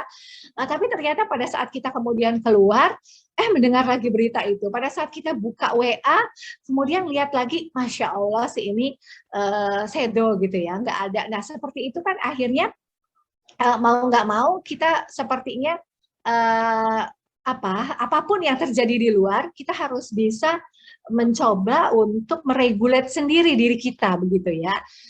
Ya, jadi yang pertama adalah regulasi emosi terlebih dahulu. Nah, biasanya cara untuk meregulasi emosi ini adalah dengan teknik healing ya. Jadi kita mencoba untuk tarik nafas dulu, menenangkan diri kita sendiri dulu. Kemudian mencoba mengalihkan ya, mengalihkan dari tadi ada berita negatif, berita yang membuat kita shock gitu, lalu segera alihkan gitu. Karena kalau enggak, dia akan tetap berada lama-lama ini di dalam otak kita gitu. Segera alihkan. Ada beberapa cara sebetulnya teman-teman. Salah satunya adalah kalau yang pernah kami terapkan pada beberapa klien adalah ya, misalnya itu ada di handphone atau ada di televisi, matikan dulu itu dari sumbernya, kemudian beralih lihat yang hijau-hijau di luar sana, gitu. Kemudian apalagi misalnya ada makhluk hidup yang lain, tumbuhan, kemudian hewan, gitu ya. Kemudian lihatlah itu, gitu. Jadi selain kita mencoba untuk memutus dulu dari sumber berita yang membuat kita cemas atau membuat emosi kita. Oke, kemudian next. Selanjutnya, panitia. Oke, kemudian ini terkait dengan psychological well-being. Jadi kalau kita bicara tentang kesejahteraan psikologis ya, ini sebetulnya tidak lagi bicara tentang individu, tapi sudah bicara tentang satu kelompok ya, atau masyarakat gitu. Ketika itu tadi berpengaruh secara individual, memunculkan mulai dari kecemasan, kemudian stres dan depresi, dan ini ternyata berpengaruh juga terhadap psychological well-being-nya masyarakat. Gimana di masyarakat kita gitu? Kalau kita boleh terpuruk kata-katanya gitu ya, kita boleh terpuruk secara fisik, artinya kita boleh sakit lah secara fisik katanya. Tapi kita tidak boleh terpuruk secara psikologis. Karena kalau udah begitu itu kalah dua-duanya teman-teman. Ya, saya pernah menerapkan itu bukan hanya ke klien, tapi juga sekaligus ke orang terdekat saya, ke suami saya ketika itu pernah diuji begitu ya, mengalami disebutnya sebetulnya nggak bisa dibilang COVID juga, tapi kemudian ternyata harus sampai ke ICU misalnya ya. Nah, perbedaannya sangat terlihat pada saat dia merasa, jadi saya mencoba mengukur ini ya, stres dan depresi, belum sampai depresi sih, cemas dan stresnya beliau gitu pada saat sebelum dan setelah diadakan terapi self healing ini ya. Nah, setelah sudah mulai merasa tenang, sudah mulai merasa bisa menerima gitu ya secara emosinya juga, ini ternyata luar biasa meningkatkan imunitas tubuh begitu. Jadi ketika kita merasa stres dan depresi itu tadi, imun kita kan terus menurun ya. Jadi inilah yang kemudian akhirnya bisa memperburuk situasi dan kondisinya gitu. Oke, baik. Next slide. Silakan, slide selanjutnya. Oke, ini sepertinya kita bicara kesehatan mental masyarakat ya, Bapak, Ibu, dan teman-teman sekalian. Jadi ada beberapa faktor yang juga berpengaruh tentu saja. Yang paling berpengaruh adalah sebetulnya social support ya. Social support ini termasuk juga dukungan-dukungan sosial di sekitarnya, kemudian juga pengalaman hidup, dan satu lainnya lagi juga pengendalian diri dari itu tadi, dari apa yang kita pikirkan di dalam kemampuan berpikir kita atau di dalam otak kita gitu ya. Oke, next slide. Saya punya waktu berapa lama lagi, Mbak Sita?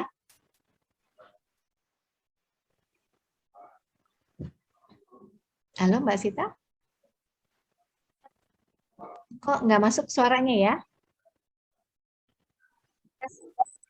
Ya. 5 menit ya? Ya. Oh, 3, oke, baik. Baik, selanjutnya silakan. Next slide. Iya, betul sekali. Ini pentingnya menjaga kesejahteraan psikologis di masa pandemi. Nomor 1 saya tulis bijak memilih informasi, karena ini terkait sekali dengan materi yang kita bahas hari ini ya. Jadi teman-teman, apa yang kita persepsikan, you are what you think katanya ya. Apa yang ada terjadi pada diri kita itu kok seringkali mengikuti dengan apa yang kita persepsikan. Dan apa yang kita persepsikan itu tergantung juga dari informasi yang kita konsumsi sehari-hari. Ya, jadi harus hati-hati sekali ya memilih informasi. Kalau kita termasuk orang yang kuat dalam tanda kutip tough begitu ya mendengar bad news ini, kita bisa mengukur sendiri sebetulnya ya.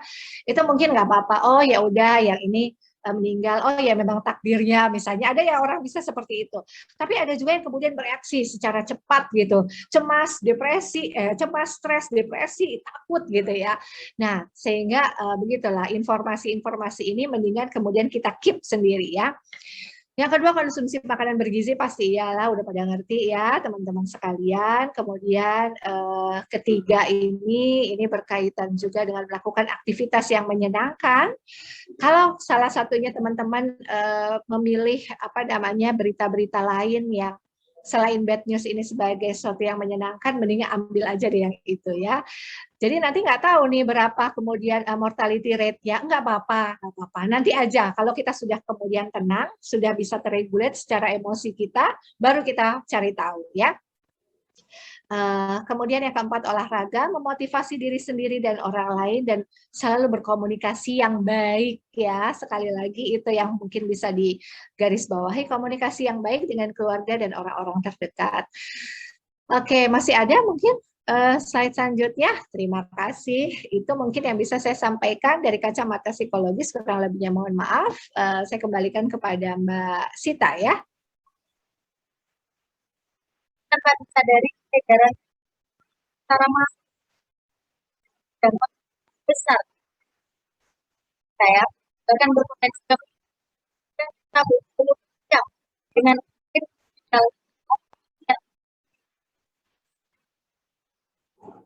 baik. Bagi para peserta webinar ada yang tanya mohon maaf karena sekarang sedang turun hujan, jadi mungkin audionya agak sedikit terganggu. Ada satu termin sesi tanya jawab, dan dalam dapat pertanyaan, kalau memang dan ada satu pertanyaan yang disampaikan oleh peserta melalui ruang chat. Bacakan. Ada dari Rizky Nainggolan, tanya pertama, bagaimana cara cepat untuk atau berita hoax? Yang kedua, media saat ini kan banyak dari persik guide, sehingga kadang itu dan kita tidak sesuai. Apa ini juga bisa dilaporkan? Mungkin Mbak Riri bisa merespon dahulu pertanyaan. Oke, thank you, Bung Lisdu Nainggolan ya. Nanti mungkin yang lain juga bisa menjawab. Ini terkait berita hoax. Ini gimana kita bisa tahu gitu, itu berita hoax atau enggak. Ini yang pertama, kita harus teliti ya untuk melihat ini dari mana gitu sumber berita atau sumber informasi yang terkait. Tadi juga sempat disinggung ya, apabila itu dari orang terdekat begitu ya, apalagi mungkin saya dari Ketua KPID Jawa Tengah, itu kan kita udah langsung percaya gitu, nggak mikir, kita langsung forward gitu, langsung teruskan, pesan diteruskan gitu. Nah, kita mengapa kami juga membuat atensi gitu, awasi konten saring informasi. Jadi kita harus teliti dulu. Jangan biasakan begitu dapat berita kita langsung forward. Apalagi tadi juga disinggung pembicara sebelumnya bahwa kecenderungan berita-berita negatif atau berita buruk itu banyak karena apa? Karena kita juga konsumsi, konsumennya juga mau begitu. Demikian juga dengan media penyiaran.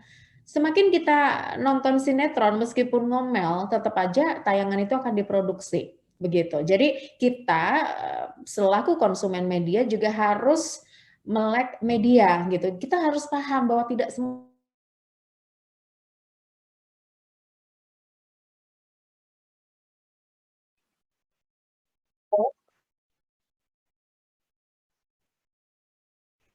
ada gangguan teknis ya.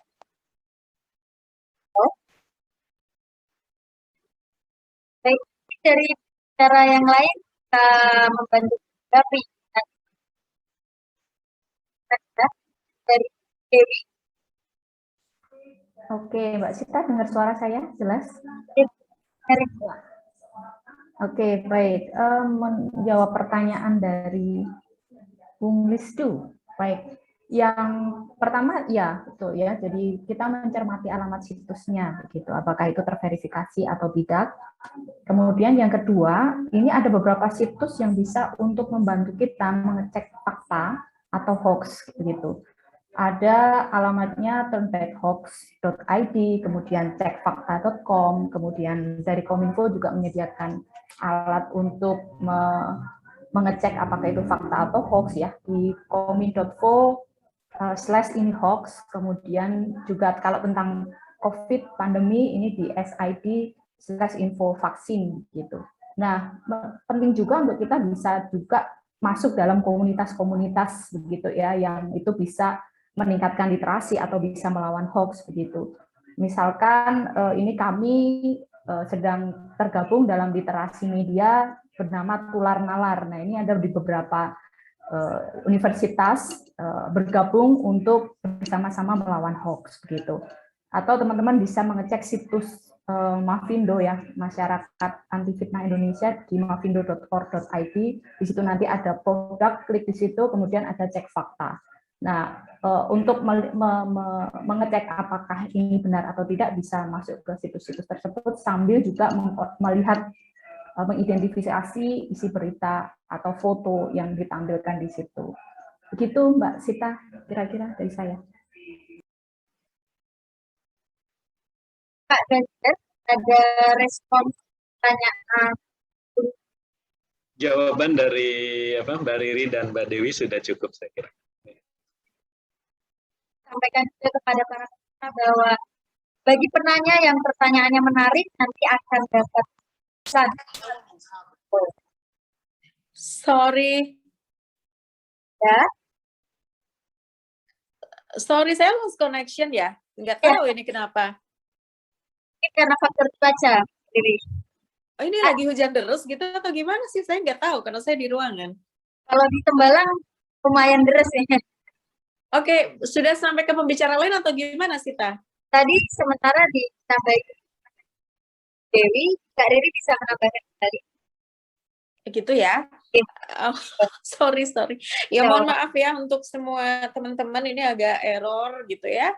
Jadi tadi memang kita harus seleksi dulu gitu dari sumber mana. Kemudian yang kedua tadi terkait dengan clickbait gitu ya. Untuk di penyiaran sendiri kami menerima segala aduan terkait beberapa konten-konten yang dirasa publik tidak nyaman gitu. Jadi apapun itu, misalnya tadi Anda mengatakan bahwa kami tidak nyaman gitu dengan adanya banyak tayangan yang hanya sekedar mengejar rating misalnya, hanya sekedar populer, tapi kami tidak merasakan manfaat. Nah, itu kami menerima aduan-aduan semacam itu karena konten siaran yang diperlukan, yang berpihak pada publik adalah konten-konten yang bernuansa informatif, edukatif, dan juga sebagai perekat sosial, kemudian kontrol sosial, dan lain-lain. Apabila tidak memenuhi unsur-unsur itu, berarti itu berhak dilaporkan. Jadi apapun itu, apabila Anda merasa tidak nyaman, karena frekuensi ini adalah milik publik, silahkan. Karena kita, publik itu berhak untuk mendapatkan tayangan yang bermanfaat. Itu. Saya kira itu aja, Sita, dari saya. Terima kasih. Terima kasih Mbak Riri atas tambahannya. Intinya kita harus lebih lebih skeptis terhadap segala sesuatu yang sebar berbagai media, termasuk kita harus berani untuk mengkampanyekan saring sebelum sharing. Dari informasi yang tersebar itu memang kredibilitasnya bisa dipertanggungjawabkan, supaya masyarakat tidak terjebak dalam gelombang hoax yang semakin deras. Baik, selanjutnya ada pertanyaan dari Mbak Nadia Purnamasari. Saya bacakan. Yang pertama, Bagaimana cara menanggapi kepanikan atau kecemasan yang bisa menyebabkan sesak napas, mual, pusing, sakit perut, tremor? Ini psikosomatis ya, dan pertanyaan ini cocok untuk dijawab oleh pakar psikologi kita. Selanjutnya, yang pertanyaan kedua, sejauh ini ketika masa pandemi, anak terpaksa belajar sendiri di rumah dengan tugas yang menumpuk dan kurang pendampingan orang tua. Dengan dalih agar anak mandiri, namun beberapa anak terbebani secara psikologis dan kesulitan dalam mencerna informasi sehingga mereka berpotensi tidak bisa memilah informasi. Adakah solusi yang tepat untuk kasus seperti ini? Monggo. Pembicara keempat kita Ya, menanggapi. masuk suara saya, Masuk Ibu. Kak Sita. Iya. Oke. Baik, sebentar. Ini ya ada di chat ya. Bagaimana cara menghadapi kepanikan atau kecemasan yang bisa menyebabkan sesak nafas, mual, pusing. Oh iya, oke. Jadi mulainya dari panik atau cemas, tapi kemudian muncul ke, kalau ini reaksinya berarti sudah reaksi stres ya. Karena sudah muncul reaksi-reaksi fisiologis berupa sesak nafas, mual, pusing, sakit perut gitu ya. Nah, biasanya kemudian kita langsung mengobati ini ya, mengobati kekeluhan fisiknya. Padahal sebetulnya kita bisa satu mengenali dulu apa sih yang membuat kita panik atau cemas. Kenali dulu, gitu. Stimulus apa namanya yang kemudian membuat munculnya rasa cemas atau panik itu. Nah, kan munculnya dari luar ini ya, stimulusnya mesti ya. Nah, setelah kita berusaha untuk kita adakan jarak fisik dulu, artinya menghindari dulu stimulusnya, baru kemudian kita bisa melakukan yang disebut sebagai apa ya namanya, teman-teman mungkin sering mendengar ya, ada kata-kata hipnoterapi misalnya gitu. Ini kayaknya berat gitu, padahal sebetulnya ini adalah sesuatu ringan yang bisa kita coba untuk diri kita sendiri. Jadi yang pertama, teman-teman bisa tarik nafas dulu terlebih dahulu ya. Karena biasanya ketika kita cemas atau panik, itu suplai oksigen di dalam tubuh kita itu sudah berkurang 50% katanya ya. Makanya kemudian beberapa psikolog ada yang juga yang mengatakan gini, ini pantesan ya saturasinya tuh turun ya. Jadi selain saturasi yang digunakan juga untuk menyuplai organ-organ yang lain, saturasi yang kemudian oksigen yang kemudian juga diperlukan untuk kemampuan otak kita dalam berpikir jernih ini ternyata juga berkurang gitu katanya. Nah, sehingga kemudian tarik nafas terlebih dahulu. Kemudian mungkin butuh ruangan yang lebih tenang ya teman-teman sekalian. Lalu coba sugesti diri sendiri. Jadi ada yang disebut sebagai self talk misalnya, bicara pada diri sendiri, everything is okay, everything gonna be okay misalnya, semua baik-baik saja gitu Mas Ganjar ya, semua akan baik-baik saja gitu ya. Sugesti dengan sesuatu yang positif. Katanya kalau kita sedang panik, cemas, itu memang lebih mudah menerima sesuatu yang positif gitu. Jadi jangan dikasih sesuatu yang misalnya gini, jangan cemas, jangan takut, jangan panik. Yang muncul diterima oleh otak kita, khususnya anak-anak, itu adalah yang positifnya. Jadi jangan cemasnya yang di persepsi lebih awal gitu ya. Jangan takutnya justru, jangan paniknya. Tapi sugesti dengan kata-kata yang lebih positif. Misalnya, aku baik-baik saja, saya baik-baik saja gitu ya. Orang tua aku baik-baik saja, anak-anakku baik-baik saja misalnya ya. Kita semua sehat. Jadi sehatnya, baiknya gitu ya, bahagianya itu yang terus-menerus disugesti dalam diri kita. Semakin banyak kita menerima asupan yang positif, samalah kayak kita juga mengkonsumsi makanan-makanan yang bergizi ya. Ini juga loh, asupan-asupan yang positif itu juga membangun dalam diri kita. Jadi itu tadi teman-teman, kita adalah kita pikirkan, kita adalah apa yang kita terima, yang kita ambil sehari-harinya secara psikologis juga, itu juga akan membuat, itu juga akan membentuk namanya mental di dalam diri kita gitu. Jadi bisa dicoba cara-cara itu ya, self talk, kemudian lebih tenang. Terus ada juga gini, regulasi emosi yang tadi sempat dipaparkan, itu bukan berarti kemudian kita nggak boleh nangis, kemudian kita nggak boleh marah, kemudian kita nggak boleh panik atau takut gitu ya, itu sebetulnya reaksi-reaksi yang wajar ya teman-teman ya. Tapi kemudian adalah bagaimana meluapkannya, kemudian segera beralih dari emosi yang negatif itu lagi menjadi positif, yang bisa diterima oleh lingkungan kita, itulah cara yang agak susahnya ya. Salah satunya adalah itu tadi. Coba untuk self-talk, coba untuk menterapi diri kita sendiri. Dan yang paling efektif adalah dalam situasi di mana kita lebih tenang. Jadi biasanya waktu menjelang tidur ya atau bangun tidur begitu. Jadi biasakan mau tidur dan tidur itu sugesti diri kita dulu dengan berbagai macam hal-hal yang sifatnya positif ya. Itu mungkin salah satunya. Yang kedua ini pertanyaan untuk saya juga Mbak Sita. Iya Bu, karena berkaitan dengan solusi psikologis yang bisa kita berikan kepada BDR anak-anak ya, belajar ya. dari rumah ya. Tugas menumpuk, kemudian terbebani secara psikologis, sulit dalam mencerna informasi. Oh, gitu. Oke, ini mungkin nanti bisa ditambah ya oleh para pakar informasi atau pakar komunikasi di sini ya. Iya, betul. Ini sepertinya memang menjadi masalah bersama ya terkait dengan belajar dari rumah ini. Nanti mungkin bisa juga gimana dari KPID juga menambahkan Kak Riri. Kalau secara psikologis, memang orang tua itu perlu yang namanya multitasking sih sekarang ini ya. Padahal kita sendiri juga tugasnya juga udah banyak ya, bebannya juga makin banyak.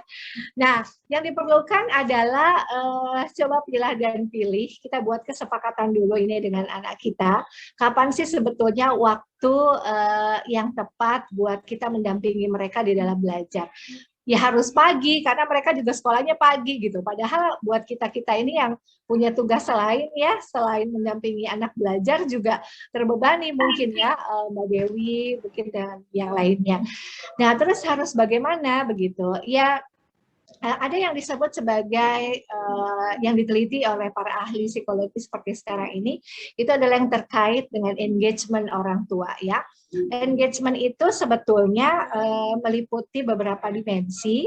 Jadi orang tua di sini yang pertama adalah kalau tidak bisa full terus-menerus mendampingi, yang penting adalah berikan mereka perhatian secara psikologis gitu ya. Jadi sampaikan misalnya di awal, jangan dicuekin gitu ya anak-anaknya ini ya. Jadi sampaikan dulu di awal, adik, kakak, maaf ya hari ini bunda atau ayah itu akan ada tugas, serangkaian tugas ini. Jadi kita bisa menginformasikan juga ke mereka. Nah sementara kalian ada juga Zoom meeting ya di jam sekian. Terus kita minta izin gitu ya pada anak-anak ini. Kita juga harus melakukan tugas kita, mereka juga iya. Nah, mungkin bisa mendampingi dalam jarak yang tidak terlalu jauh, tapi bisa di ruangan yang berbeda-beda ya. Gitu. Seperti saat ini juga saya masih terus mendampingi, ini kan ada satu yang jadwalnya juga siang nih sekolahnya gitu ya. Nah, seperti itu. Kemudian terbebani secara psikologis, ya tugasnya memang banyak banget. Jadi perlu kita komunikasikan ke guru ya bahwa kita punya kesulitan seperti ini gitu. Kesulitan dalam mendampingi mereka pada beberapa subjek ya, pada beberapa pelajaran apa saja terkait dengan materi apa saja sehingga mungkin ada solusinya dari guru. Nggak hanya sekedar ngasih tugas, ini juga catatan untuk para dosen ya, Kak Riri, kemudian juga Bu Dewi, Mbak Dewi, Pak Ganjar mungkin juga kalau pernah memberikan tugas ke mahasiswa gitu ya. Jadi memang dalam satu hari pernah ada satu survei secara psikologis sebetulnya maksimal anak-anak kita atau anak-anak khususnya ya itu paling banyak menerima 3 tugas yang berbeda ya. Jadi mereka tune in antara satu tugas dengan tugas lainnya itu sebetulnya adalah 3 tugas yang berbeda. Maka kalau kita mencermati di beberapa sistem pendidikan yang berlaku di negara lain, itu biasanya dalam satu hari itu tidak lebih dari 3 mata pelajaran yang berbeda. Nah, sayangnya nih di Indonesia ini kayaknya pinginnya bisa menguasai banyak hal begitu ya, sehingga dalam satu hari kadang-kadang ya judulnya memang tematik gitu, tapi ternyata anak-anak juga dapat tugas baik itu matematika, PPKN, PJOK, kesenian misalnya gitu ya. ya. Nah ini mungkin bisa dikomunikasikan ya pada pihak sekolah maupun gurunya, bahwa kita terus terang aja memang mengalami juga kesulitan dalam mengatur waktunya anak-anak, jadi tolong tugasnya disesuaikan ya dengan kemampuannya anak-anak begitu. Nah kemudian kalau kemampuan untuk memilah informasi ini sepertinya kita lihat dulu ya, tergantung dari perkembangan anaknya. Usia anak-anak sekolah dasar di usia 10 tahun itu adalah saat di mana lobus temporal anak ini mengalami mengalami perkembangan sebetulnya ya. Jadi seharusnya kemampuan untuk memilah informasi di usia 10 tahun ke atas ini sudah lebih berkembang dibandingkan dengan 10 tahun di bawahnya. Tapi kalau level remaja, mahasiswa itu seharusnya sudah lebih mampu memang memilah informasi. Nah, yang perlu mendapat bimbingan memang 10 tahun ke bawah ya, Bapak Ibu maupun teman-teman sekalian gitu, sehingga memang perlu sekali ini diadakan kalau di YouTube itu ada YouTube Kids ya misalnya. Kemudian di siaran-siaran televisi juga ada ya Kak Riri ya. Anak-anak saya misalnya saya kasih juga yang memang itu untuk konsumsinya anak-anak gitu. Ini terkait dengan informasi. Tapi kalau terkait dengan informasi lain seputar YouTube dan lain sebagainya, ini juga memang agak kesulitan. Mungkin dari para pakar komunikasi ini bisa sedikit memberikan tips ini. Bagaimana ya selain pantauan dari orang tua, mungkin ada yang lainnya? Monggo Mbak Riri, Bu Dewi, ada tambahan Kak? Silahkan Mbak Riri, atau saya dulu. Boleh Mbak Dewi, silahkan. Iya, baik. Terima kasih Mbak Riri. Pertanyaannya menarik ya. Nah ini sebenarnya peran saya dua. Yang pertama sebagai orang tua yang memiliki putra-putri juga masa belajar, begitu. Yang kedua juga sebagai pendidik ya, yang membantu proses belajar teman-teman mahasiswa begitu. Dan memang betul kategori usia itu menolong juga untuk mengidentifikasi sejauh mana proses belajar ini mengalami kesulitan atau tidak. Dan ketika saya sharing juga dengan teman-teman lain yang memiliki putra-putri di bawah umur 10 tahun begitu, memang mengalami kendala yang cukup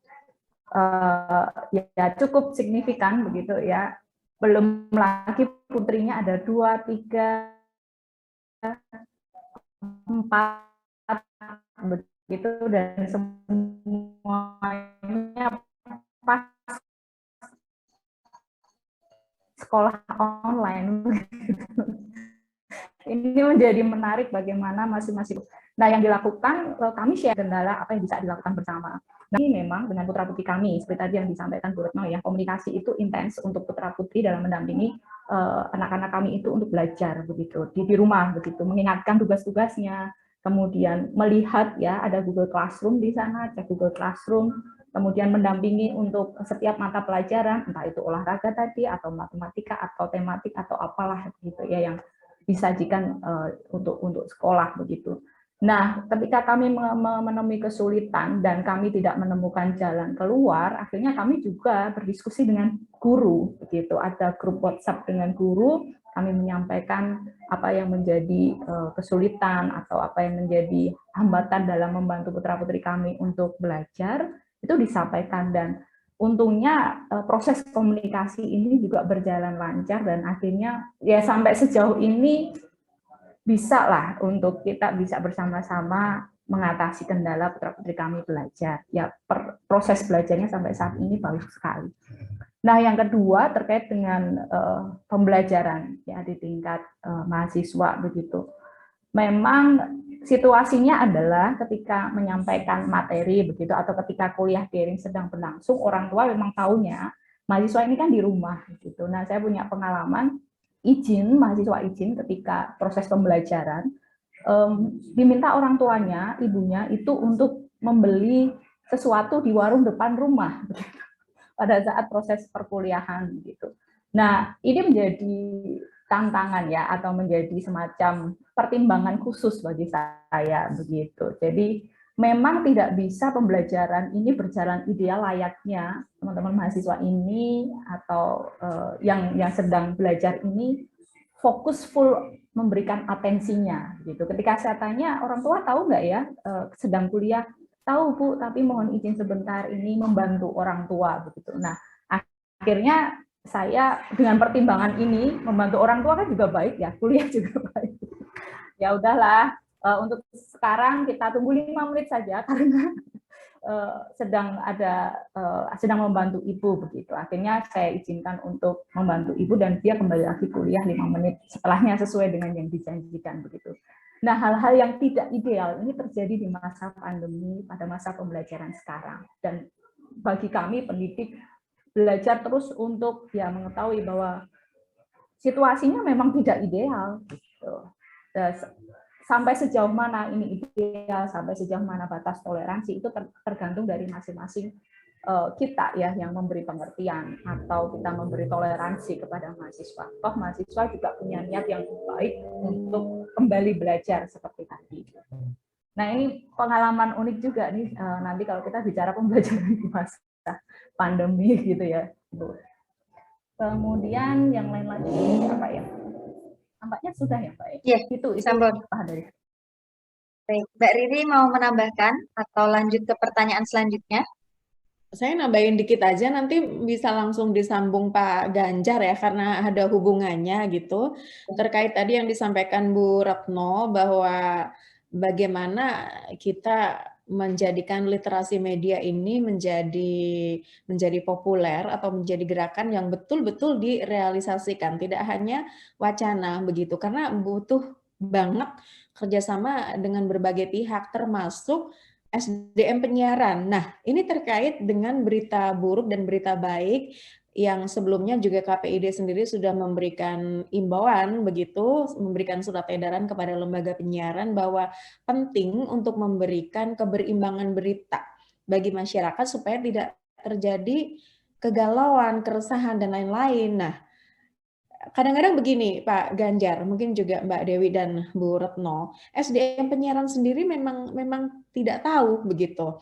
Seperti kenapa mereka melakukan pelanggaran terhadap konten-konten terkait perempuan dan anak. Nah, mereka kadang-kadang juga tidak mengerti karena perihal pelatihan dan lain-lain yang berhubungan dengan hal itu sangat minim dilakukan. Nah, ini termasuk juga bagaimana kita menyampaikan berita buruk, tetapi tidak hiperbol begitu, tidak menakut-nakuti orang. Nah, ini bagaimana? Jadi butuh kerjasama dengan berbagai pihak, terutama karena kalau ini terkait dengan balai bahasa di sini, begitu. Kemudian masyarakat kita juga seperti tadi disampaikan Bu Retno, jangan cuek. Kita juga harus gunakan hak kita. Misalnya kalau nanti di era digitalisasi media penyiaran begitu ya. Kalau sekarang itu kan kita mau protes ke TV susah. Nah, nanti di era digitalisasi ke depan, tahun depan begitu ya, kita bisa langsung komen itu. Jadi kita yang hanya selama ini kalau tadi pantauannya hanya 17 TV, nanti bisa 800. Kita bisa menikmati siaran digital seluruh Indonesia meskipun kita di Jawa Tengah. Nah, itu kita bisa komen. Misalnya, wah ini beritanya terlalu ini membuat masyarakat resah. Kita bisa komen gitu dengan adanya digitalisasi penyiaran. Bisa langsung, jadi hak publik bisa langsung terwakili di sana, dan survei itu tidak dimonopoli seperti sekarang, karena yang punya hak untuk survei hanya salah satu lembaga survei terbesar, begitu. Nah, nanti kita punya lebih dinamis lagi, siaran kita tidak hanya semut gitu ya, kalau anak-anak itu disuruh nonton TV lokal itu nggak mau ya, karena aduh banyak semut gitu. Nah, nantinya kita akan lebih variatif lagi kontennya, variatif lagi TV-nya dan lain-lain begitu. Jadi terkait tadi literasi, bagaimana SDM penyiaran ini juga bisa mampu memberikan konten-konten yang edukatif termasuk dalam penggunaan bahasa ini, Pak Ganjar. Karena ada pertanyaan ya di chatroom terkait dengan bahasa. Itu dari saya, Sita, silahkan. Baik, terima kasih Mbak Riri. Ini relevan dengan pernyataan Mbak Riri. Memang ada pertanyaan ini, adakah peran Balai Bahasa selama pandemi ini terkait pemberitaan atau informasi bad news? Lalu bagaimana himbauan ke depan dari Balai Bahasa untuk persoalan ini? Monggo Pak Ganjar untuk menanggapi pertanyaan tersebut. Ya, sebelum menanggapi yang tadi peran Balai Bahasa ya, saya tertarik tadi apa yang disampaikan oleh Mbak Riri, pentingnya literasi digital dan literasi media, terutama bagi perempuan nih, Mbak Riri dan Mbak Dewi, Bu Retno dan kawan-kawan semua. Mungkin salah satu rekomendasi ini Mbak, dari teman-teman atensi ya, kalau bisa ada semacam apa ya, pertemuan khusus ya Bu Mbak Retno, pendidikan literasi media dan digital ini ke para perempuan, terutama ibu-ibu gitu. Karena ketika ketika gelombang COVID-19 yang jenis Delta atau Alpha dan sebagainya yang banyak merenggut jiwa kawan-kawan kita, saudara-saudara kita, orang tua kita, itu hampir tiap hari ya Bu Retno, Mbak Riri, Mbak Dewi, kita menerima WA, kita baca di Facebook, kita baca di Instagram, di corong masjid gitu, hampir tiap hari ada berita duka cita. Itu terus terang saja saya mengamati beberapa ibu rumah tangga, beberapa orang tua lah atau di keluarga saya sendiri, betapa cemasnya waktu itu. Jadi tidak sekedar pandemik fatigue lagi, atau bahasa Indonesianya itu fatigue, Bu Retno. Karena fatigue itu istilah khusus ya, jadi tidak sekedar kelelahan atau kejenuhan gitu. Tapi memang fatigue pandemik ini harus hati-hati gitu. Ketika kita sudah lama pembatasan sosial, jarang keluar, kemudian kita hanya komunikasi lewat WA, kita nonton TV pun lebih memilih buka-buka WA, Instagram, Facebook, itu juga menimbulkan kelelahan, kejenuhan. Dan ketika datang berita-berita yang seperti itu, ya itulah diterimanya itu dengan penuh emosional, dan langsung kalau emosional itu kan sinyalnya itu rendah gitu, dengan sinyal yang tidak lagi carut marut gitu. Nah itu kecemasan, kebingungan, dan itu kita emosi dan ini itu efek dari pandemic fatigue ya, fatigue pandemik tadi Bu Retno. Ini yang dari segi komunikasi juga menimbulkan berbagai macam masalah. Dan pengalaman saya ini terkait betapa pentingnya kata-kata mensugesti itu. Kata-kata itu kalau di dunia kedokteran ada efek placebo ya. Kadang ada orang stres ya Bu Retno ya. Sebenarnya ketika terutama para psikiatri atau para psikolog, orang itu sebenarnya nggak butuh obat gitu, tetapi tetap meminta obat. Biasanya para dokter itu memberi obat vitamin, sekedar vitamin lah dan sebagainya, yang kita kenal dengan placebo. Efek placebo itu juga di kata-kata ya, di bahasa itu sangat penting. Pengalaman saya 11 tahun meneliti di berbagai daerah di seluruh Indonesia, dari mulai Aceh sampai Papua, saya merasakan bahwa sugesti kata itu penting. Tidak sekedar tadi, kata Bu Retno, memiliki efek psikologis ya, tetapi kata-kata itu juga betul, langsung mensugesti otak bawah sadar kita. Gitu. Itu yang perlu disadari, sugesti kata itu penting. Oleh karena itu, ketika saya ke daerah-daerah dan meneliti berbagai macam bahasa dan sastra, saya menemukan ini, Mbak Retno, mantra-mantra, jampi-jampi ya, kalau di Jawa mungkin jampi, mantra, itu sebenarnya kalau saya sendiri yang mengucapkan tidak punya kekuatan apa-apa gitu. Tetapi ketika seorang kepala suku yang mengucapkannya sambil menepuk-nepuk kepala anak gitu ya, karena si orang tuanya yakin dengan membawa aja ke sana bahwa dia akan sembuh, itu bisa langsung sembuh saat itu juga gitu.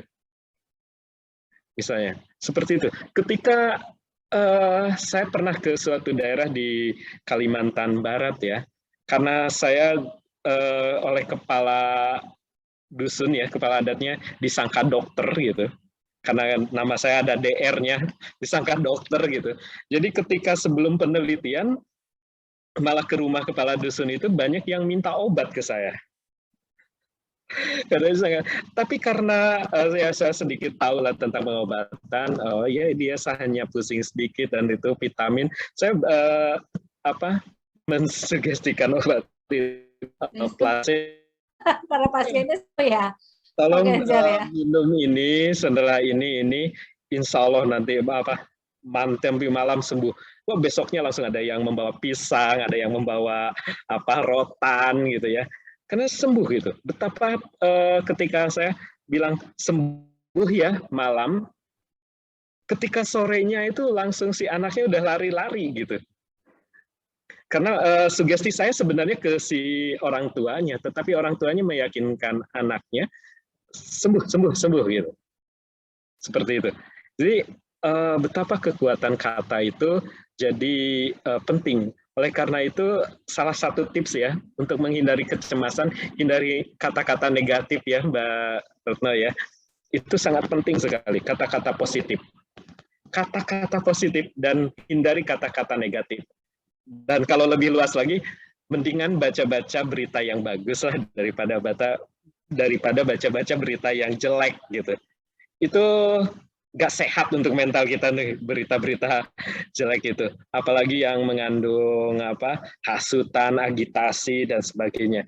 Betapa ketika kelangkaan oksigen di kita, berseliweran agitasi yang mulai dari gara-gara kita mengekspor oksigen itu ke India, gara-gara kita tidak oksigen itu dimonopoli dan sebagainya. Itu sehingga ketika kita mencari oksigen juga jadi males dan sebagainya. Padahal sebenarnya di apotek-apotek ada, di beberapa agen itu ada dan sebagainya. Ini yang penting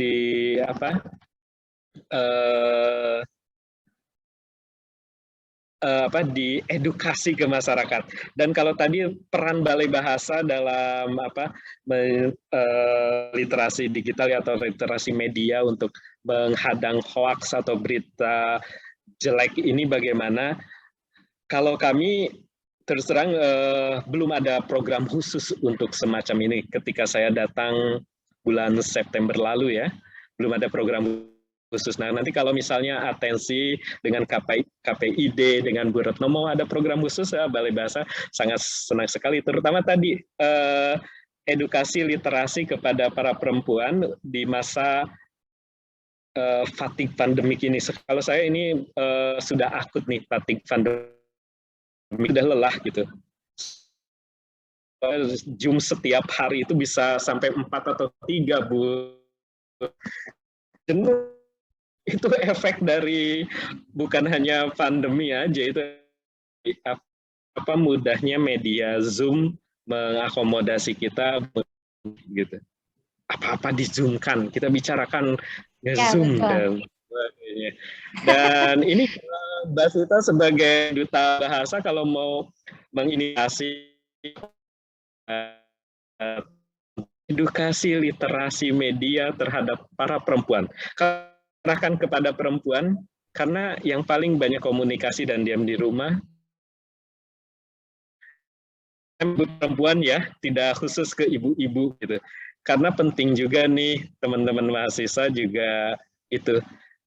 Mbak Riri ke teman-teman Spekham, tolong deh buat semacam edukasi literasi.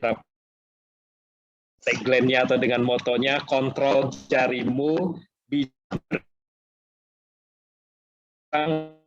seret bagi gitu sampai akhir bahkan langsung aja.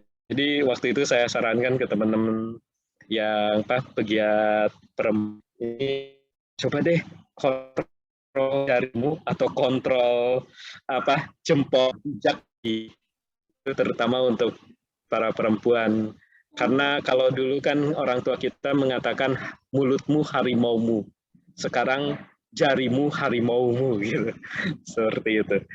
Ya, mungkin itu Mbak Sita, terima kasih. Baik, terima kasih Pak Ganjar, Bu Retno, Bu Dewi, dan Mbak Riri. Karena keterbatasan waktu, jadi sampaikan mohon maaf kepada para penanya yang belum sempat dibacakan pertanyaannya, namun di lain waktu semoga kita ada lagi untuk mendiskusikan lanjut perihal topik ini ya.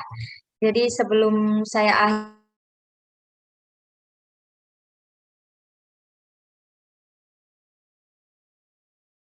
Sama-sama yuk kita menguatkan komitmen dalam memerangi hoax ini. Saya persilakan untuk yang pertama Mbak Riri, monggo. Iya, saya singkat saja, seperti tadi yang disampaikan bahwa ayo kita bareng-bareng mengawasi konten yang ada, informasi itu apakah mengganggu atau tidak, kemudian kita harus menyaring informasi dan harus melaporkan, mengadukan, klik lapor gitu ya, karena kita mudah sekali sekarang mengakses segala informasi, jadi jangan cuek, jangan diam, kita harus bergerak, itu saja. Baik, siap. Kita harus bergerak. Selanjutnya pada Bu Dewi, monggo. Baik, 2 kata aja. Yuk sinergi dan yuk literasi digital dimaksimalkan ya. Karena kita bukan hanya konsumen, kita adalah produsen informasi. Baik. Terima kasih Bu Dewi. Pak Ganjar, monggo. Kalau saya menambahkan tadi ya, kontrol jarimu, bijak berbagi, cerdas membaca pesan. Pesannya. Terakhir Ibu Retno, monggo. Iya, baik. Saya juga sama ya. Saya lebih ke tadi itu, bijak dalam memilih informasi, because you are what you see. Jadi apa yang terjadi pada diri kita itu juga dipengaruhi dari apa yang kita lihat, apa yang kita amati sehari-hari. Begitu. Terima kasih. Baik, terima kasih. Benar-benar materi yang luar biasa ya yang dapat kita ikuti di webinar kali ini. Saya pun akan menyimpulkan bahwa seluruh pihak memiliki tanggung jawab yang sama dalam proses penekanan laju produk maupun perubahan budaya yang jarang disertai dengan tanggung jawab. Oleh sebab itu, seluruh lembaga yang berwenang maupun masyarakat wajib untuk menjunjung tinggi sinergitas dalam rangka proses edukasi masyarakat terkait literasi digital. Jadi, mari kita sama-sama berkomitmen untuk membiasakan saring sebelum sharing agar stabilitas mental dan dinamika sosial masyarakat tetap kondusif. Terima kasih. Saya sebagai moderator mohon maaf apabila ada tutur kata yang kurang Mbak Riri, Bu Dewi, Pak Ganjar, Bu Retno yang telah membagikan materinya, waktu dan tempat, saya silakan kembali kepada pewara. Monggo. Ya.